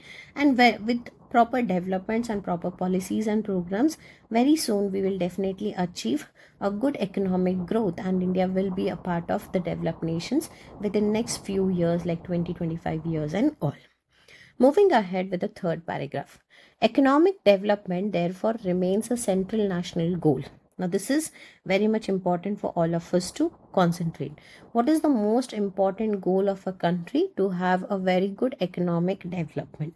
What does this mean? It means that India wants to achieve economic development by providing more employment opportunities through better education facilities, by increasing the income levels of people, by improving healthcare facilities, by providing a cleaner environment. In simple terms, it wants to have an overall development in our country. So, understanding economies helps us recognize both achievements and challenges and encourages us to think about how resources can be used more wisely and fairly while ensuring sustainable growth that meets present needs without the ability of future generations to meet theirs. Now, this is a very important thing. Now, this line focuses on economic development, right? But economic development in a country doesn't just say just go and make money and become economically developed. It also focuses on yet another important term, which we call it as sustainable development. Okay, now what is sustainable development? You all have studied this in your lower grades. Now, sustainable development means development should happen in the present, okay, but without the future generation compromising with their needs, is generally called as sustainable development, which in simple terms means development in the present should not harm the environment. At the same time, it should not make the future generation to compromise with their needs also. So, economic development is very much important to have sustainable economic growth also. So, economics teaches us to use resources responsibly, and that is very much important of sustainable development. So if we cut all the forest today, for example, if we cut all the forest today, future generations of ours will have to suffer, because forests are basically considered as the lungs of the earth, and if there are no lungs, then the next generation to survive becomes very difficult. Similarly, if we waste groundwater, there will be water shortages later. Fine. So, economic growth should protect nature while improving people's life. That is very much important. So, having economic development is not important, but having a sustainable economic growth is the goal that you have to focus on. So, what are we going to study in the next 2 years? Over the next 2 years, you will study the foundations of Indian economy, market, prices, financial management, entrepreneurship, economic growth, gross domestic product, international trade, and the union budget. So, what are the concepts that have been covered in your grade 9 and 10 with the new syllabus? The concepts that you focus on would be the topic of Indian economy. The topic would cover Indian market and prices. You will study about financial management and entrepreneurship. You will study about economic growth and gross domestic product. You will study about international trade and India's relationship. And then you will study about how union budget works and how budget is decided. So these are going to be your most important topics that we will be studying. And what are these topics I'm going to tell you? These topics will help you understand how economic decisions affects individuals, communities, and nation as a whole. So we know that government makes policies in terms of all these topics, and whenever government takes a decision in terms of economy, we call them as economic decisions. And whenever government takes a decision, it definitely affects the individuals, it definitely affects the communities, as well as the nation too. And how are these effects? Are they going to be positive or are they going to be negative? And how the government tries to balance this is what is the focus of the new syllabus of grade 9 and 10. Okay, so that is about yet another important discipline of social science, the economics. So every time you buy a chocolate, save your pocket money, pay through UPI, or even switch off an unnecessary light, because you're making an economic decision. Economics is not just about money, it's about making smart choices that improve our lives and build a stronger nation. As future citizens, entrepreneurs, and leaders, understanding economics today will help you make better decisions tomorrow. So, if this explanation made economics easy to understand, then don't forget to like, share, and subscribe to Let's Revise by Vidyashri Kadlibuddi. And learning becomes simple when we revise together. So, see you in the next video. Until then, keep learning, keep revising, and keep succeeding. Bye, everyone. Hello everyone, welcome to my YouTube channel Let's Revise by Vidyashri Kadlibuddi. And the topic that we are going to cover in our video today is, before that, let me ask you a question.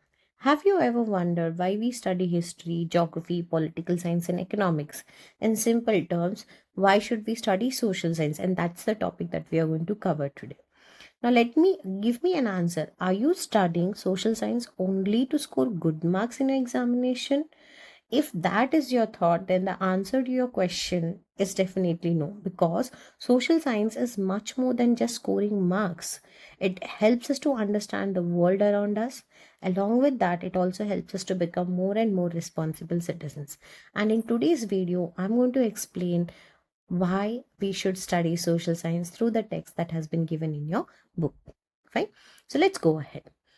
After exploring how social science helps us observe events, ask questions, examine evidence, an important question arises. How does this knowledge help us in our lives?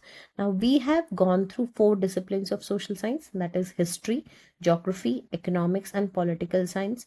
And in each one of them, we understood that social science is extremely important because it helps us to observe the events around us. We ask different varieties of questions. We don't just take facts, we examine those facts to come down to a conclusion. Now, by understanding all these different disciplines of social science, one important question that you have to think is, does this knowledge help us in our lives? You're studying about the flow of Ganga. Why are you studying about the flow of Ganga if you're living in southern India? If you are in living in Rajasthan, heavy rains in Himalaya, how does that make a sense to you? Remember, everything is connected, and every knowledge that you study is very much important in our life. It helps us in one or the other way here. Fine.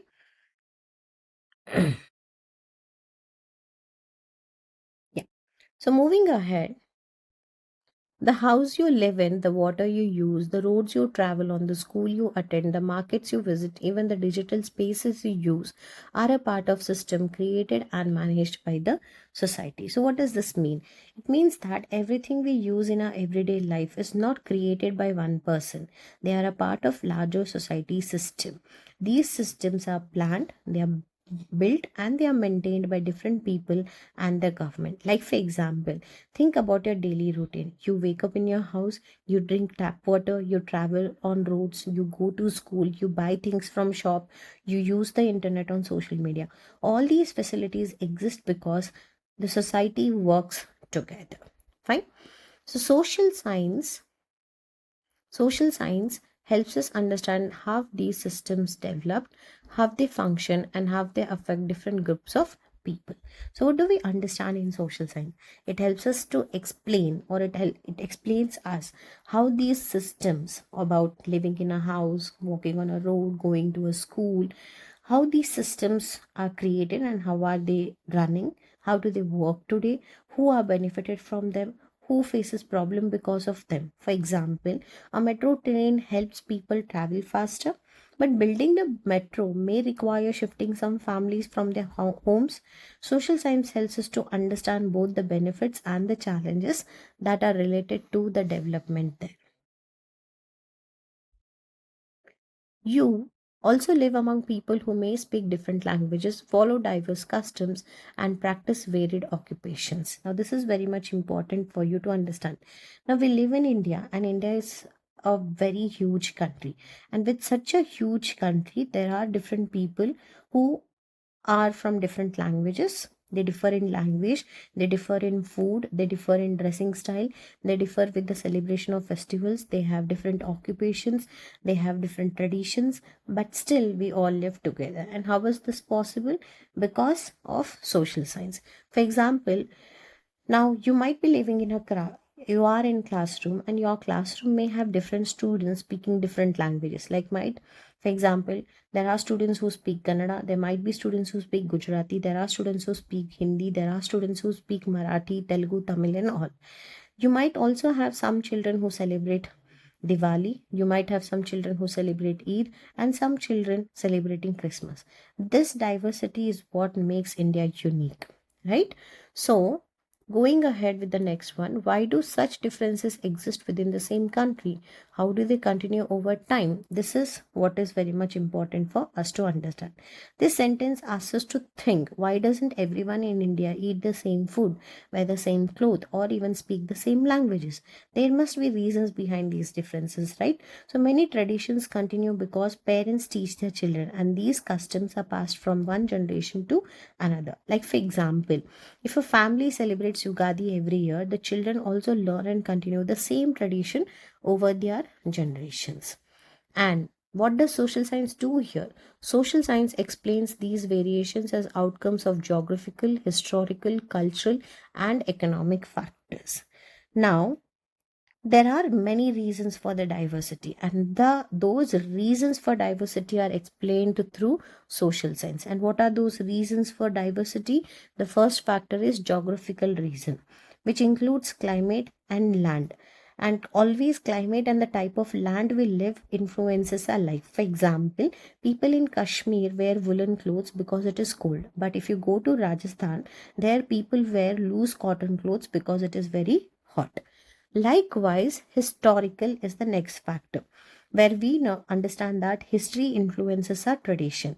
For example, British rule introduced railways and the English language, which are still continued in our country, and English still influences the community of India today.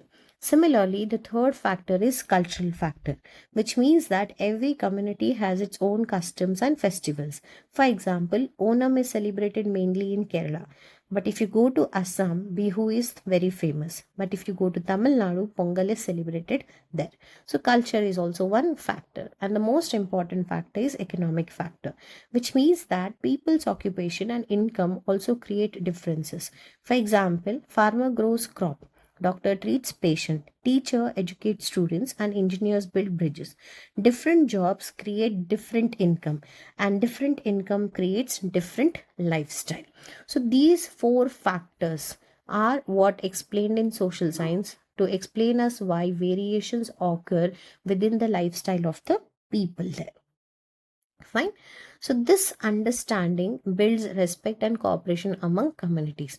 At the same time, it helps us recognize how Indian culture binds this diversity together through an underlying unity, fostering a sense of belonging and shared identity. Now let's understand these two sentences. The first sentence is, this understanding builds respect and cooperation among communities, which means that when we understand why people are different, we stop judging them. Instead, we learn to respect everyone. For example, a student who understands diversity never laughs at another student's language or food habits. Instead, they appreciate those differences. Likewise, India has many differences. Okay, so let's understand the second sentence. At the same time, it helps us recognize how Indian culture binds this diversity together through an underlying unity, fostering a sense of belonging and shared identity. Which means that India has many differences, but despite these differences, we are united as Indians, and this is called unity in diversity. For example, during national festivals like Independence Day, Republic Day, people from every religion and language proudly sing the national anthem together. Fine. Moving ahead, the next paragraph. In democratic society, citizens play an active role in public life. Laws, rights, and responsibilities guide how people live together. So, India is a democratic country. This means that people have power. So, citizens do not only enjoy rights, they also participate in the society. For example, adults vote in elections. People can raise issues like bad roads, pollution, or lack of clean water, and all. Likewise, society works smoothly because everyone follows rules. Because laws, rights, and responsibilities are the reason why everyone is following the rules over here. So it becomes very smooth. All the people living in a country have rights, they have responsibilities. For example, you have the right to education, so your responsibility is to follow school rules, and respect the others. Likewise, let's understand the furthermore. When you understand how governments function and how decisions are made, you are better prepared to participate responsibly in civic life. Now, see why social science is important, because social science teaches us how government works.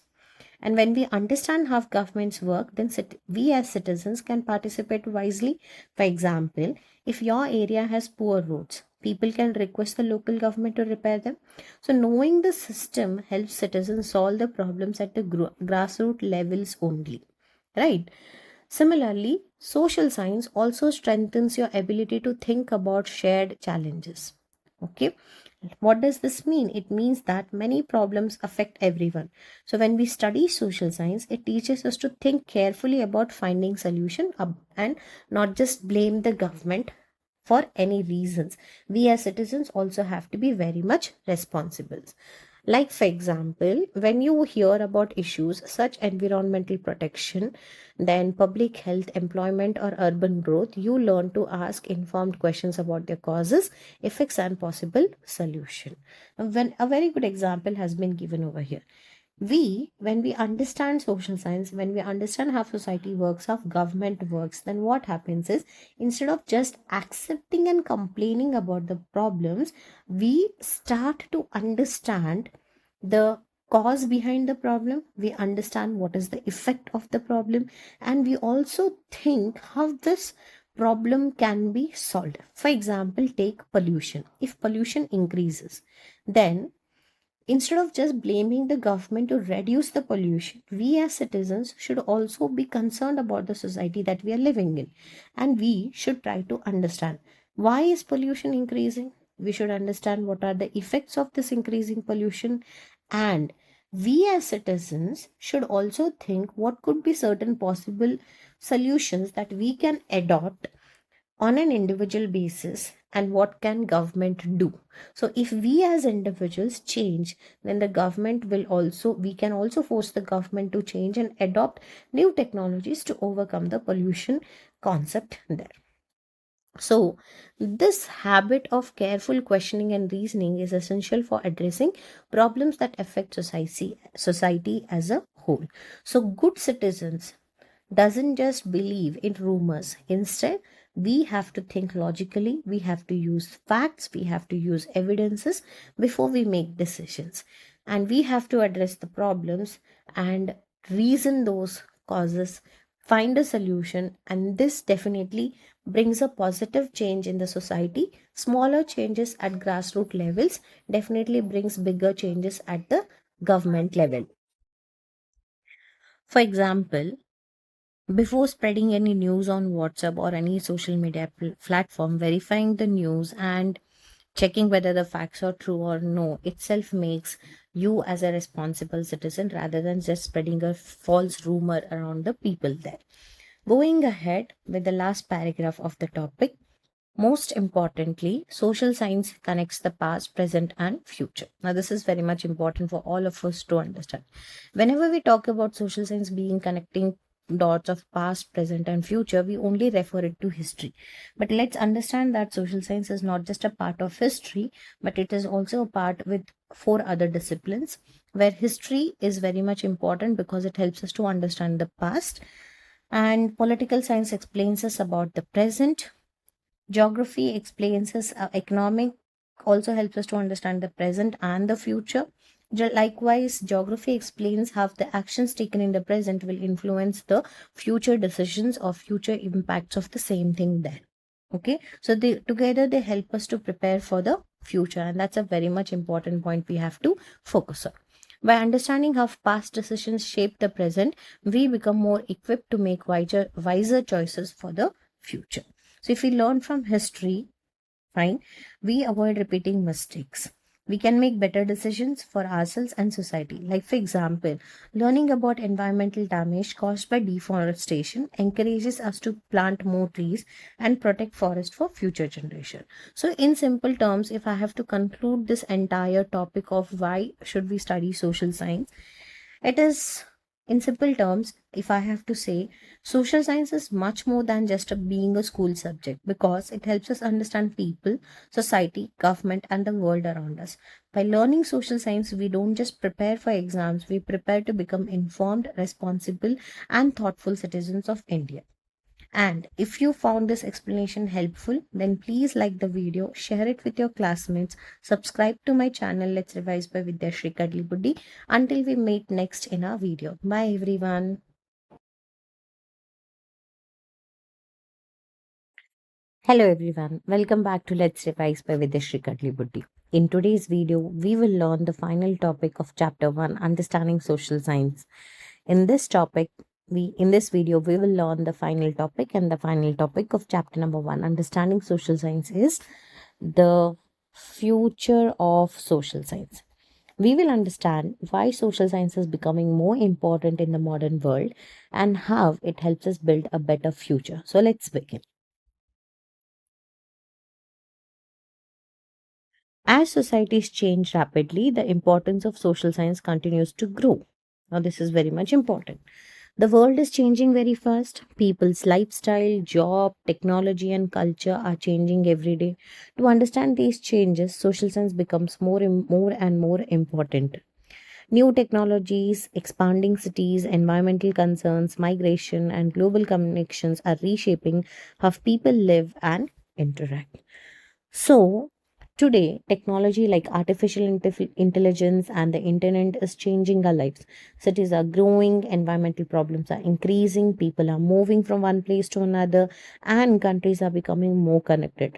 All these changes affect how people live, work, and communicate. Understanding these changes require the same skills you have begun practicing in this chapter: careful observation, asking questions, examining evidence, and recognizing connection.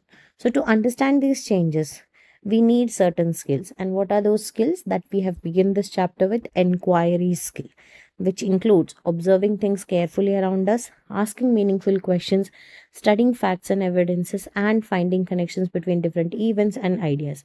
And these are skills we have already learned in this chapter right from the beginning. So, in the years ahead, social science will help societies address complex issues such as climate, sustainable development, social harmony, equitable use of resources. Which means in the future, social science will help solve many global problems such as climate change, sustainable development, maintaining peace and harmony in the society, fair and proper distribution of natural resources. It will also guide the responsible use of new technology, support communities as they adapt to the changing conditions, which means social science teaches us how to use new technologies responsibly and ethically. It also helps people and communities adjust to new situations and changes in the society. Most importantly, social science prepares you not only to understand the world but also to take part in shaping it as informed and thoughtful citizens while strengthening national unity and keeping us rooted in our rich cultural traditions. Which means this is one of the most important benefits of social science. What are those? It helps us understand how the world around us is. It helps us to become more responsible and informed citizens, contribute positively to society, promote national unity, respect and preserves India's rich culture and traditions.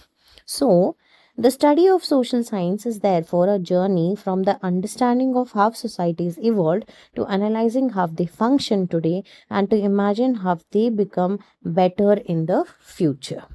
So, first we learn about the past. Why?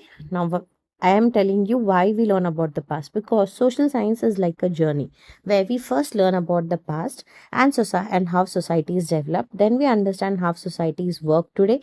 Finally, we think about how we can make society better in the future.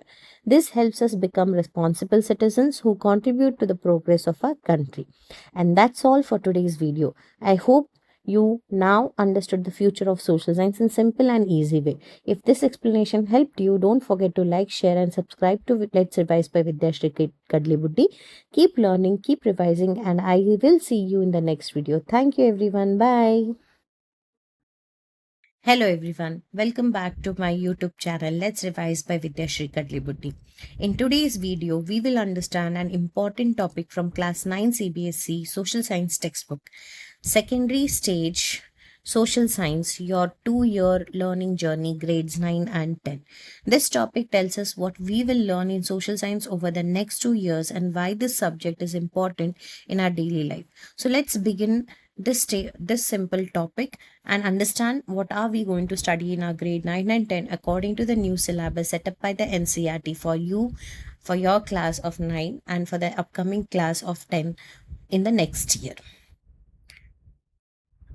Social science is not just a subject you study in school, it is a window into the world around you. So, what does this mean? It tells us that social science is much more than a school subject. It helps us understand the world, the people around us, different culture, government, and the environment. It opens our mind to real life situations.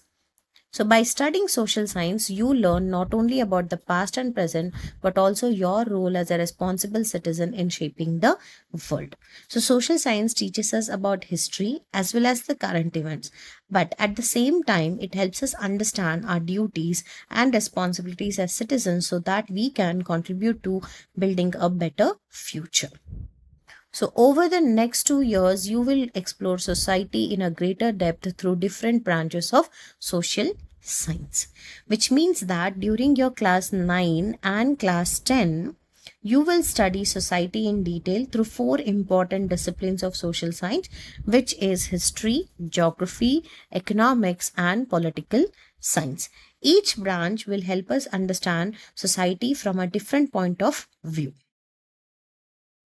You will examine how historical events shape the modern world, how geographical features influence human life and economic activity, how political systems and democratic institutions function, and how economies organize production, distribution, and development. So, what are we going to study? We are going to study about history, geography, economics, and political science. Like, for example, in history, we will learn about important events from the past and understand how they have influenced the world today. In geography, we are going to study about mountains, rivers, climate, forest, and natural resources, and how these features affect where people live, what they grow, and how they earn a living. In political science, we are going to study about government, how government works, how leaders are elected, and how democracy protects the rights of citizens. And in economics, we will study about goods and services, how are they produced, how they reach people, and how countries develop by using these resources wisely. You will also study contemporary challenges such as environmental sustainability, social diversity, citizen rights and responsibilities, and the impact of technology and global connections. So, what are we going to study here? We will learn about important problems that today's world is facing. Like, for example, this means learning how to protect nature and use resources carefully so that future generations can also be benefited out of it. Fine. We will also learn about social diversity because India is a country with many religions, languages, cultures, and traditions. Social science teaches us to respect and appreciate the diversity here. We will also learn about citizens' rights and responsibilities. Every citizen has rights like freedom and equality, but they also have responsibilities like following law, protecting public property, and respecting others. And we will also learn the impact of technology and global connection. As technology and globalization have connected countries across the world, they influence education, communication, business, and our everyday lives as well. Fine. So, as you engage with these themes, you will also learn to analyze evidence, compare perspectives, and understand how the past, present, and future are linked. Now, this is very much important. Social science teaches you to think critically. We will learn to study facts carefully, understand different opinions, and see how past events affect the present as well as the future. So, this journey will help you grow into a thoughtful learner and an aware citizen and a responsible member of the society. So, the knowledge we gain over here will help us become an intelligent student, an informed citizen, and a responsible person who contributes positively to the society. So, we are not just going to study facts, but we are also going to develop or grow into a responsible citizen. So, the grade 9 social science textbook has been designed to provide a broad and balanced introduction to four disciplines: geography, history, political science, and economics, where each offers a distinct perspective on human life and society, together presenting a comprehensive understanding of the world. So, what does this mean? It tells us that the class 9 textbook, what we are going to learn now, this will help you introduce to four disciplines of social science: history, geography, economics, and political science. Okay. And each one of them is put up in such a balanced way that students can gain complete knowledge about the society. Each subject has its own focus. History will explain us the past, geography will explain us places and the environment, political science will explain us the government and democracy, economics will explain us about money and resources and development. Together, when all four subjects are studied together, they will help us understand the world completely, or the society around us in a complete manner. Social science is not about memorizing dates, maps, or definitions. It is about understanding people, places, society, culture, and power. So, what is the basic aim of social science? It's not to promote rote learning or memorizing facts in social science. It is in actual sense understanding people, how people live, how societies function, how cultures develop, and how power is used in government. It encourages you to learn from the past, analyze the present, and imagine a better future. Now, this is a very important goal of social science. We study the history to avoid repeating the same mistakes in the present, understand the today's world, and make better decisions for tomorrow so that we can have a healthy and prospective future. As you turn these pages, you will not only gain knowledge but also develop the ability to think independently and act responsibly. Now, this textbook will help you to become an independent thinker who can make wise and responsible decisions. We hope this book inspires you to reflect on relationship between self and society, and to view the world with curiosity and empathy.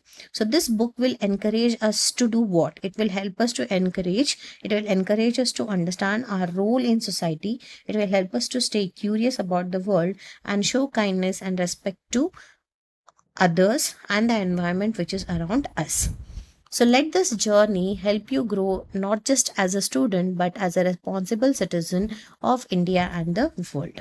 So the ultimate goal of social science for class 9 and 10 is to make us not only a successful student but also a responsible citizen who will contribute positively to both India and the global community. And that's the complete explanation of secondary stage social science for your 2-year learning journey in simple language. If you find my video helpful, then please like, share, and subscribe to my channel. Don't forget to press the bell icon so you never miss our easy CBSE Class 9 revision videos. Thank you for watching. Keep learning, keep revising, keep succeeding, and share it with your friends. See you in my next video with new chapter. Bye everyone.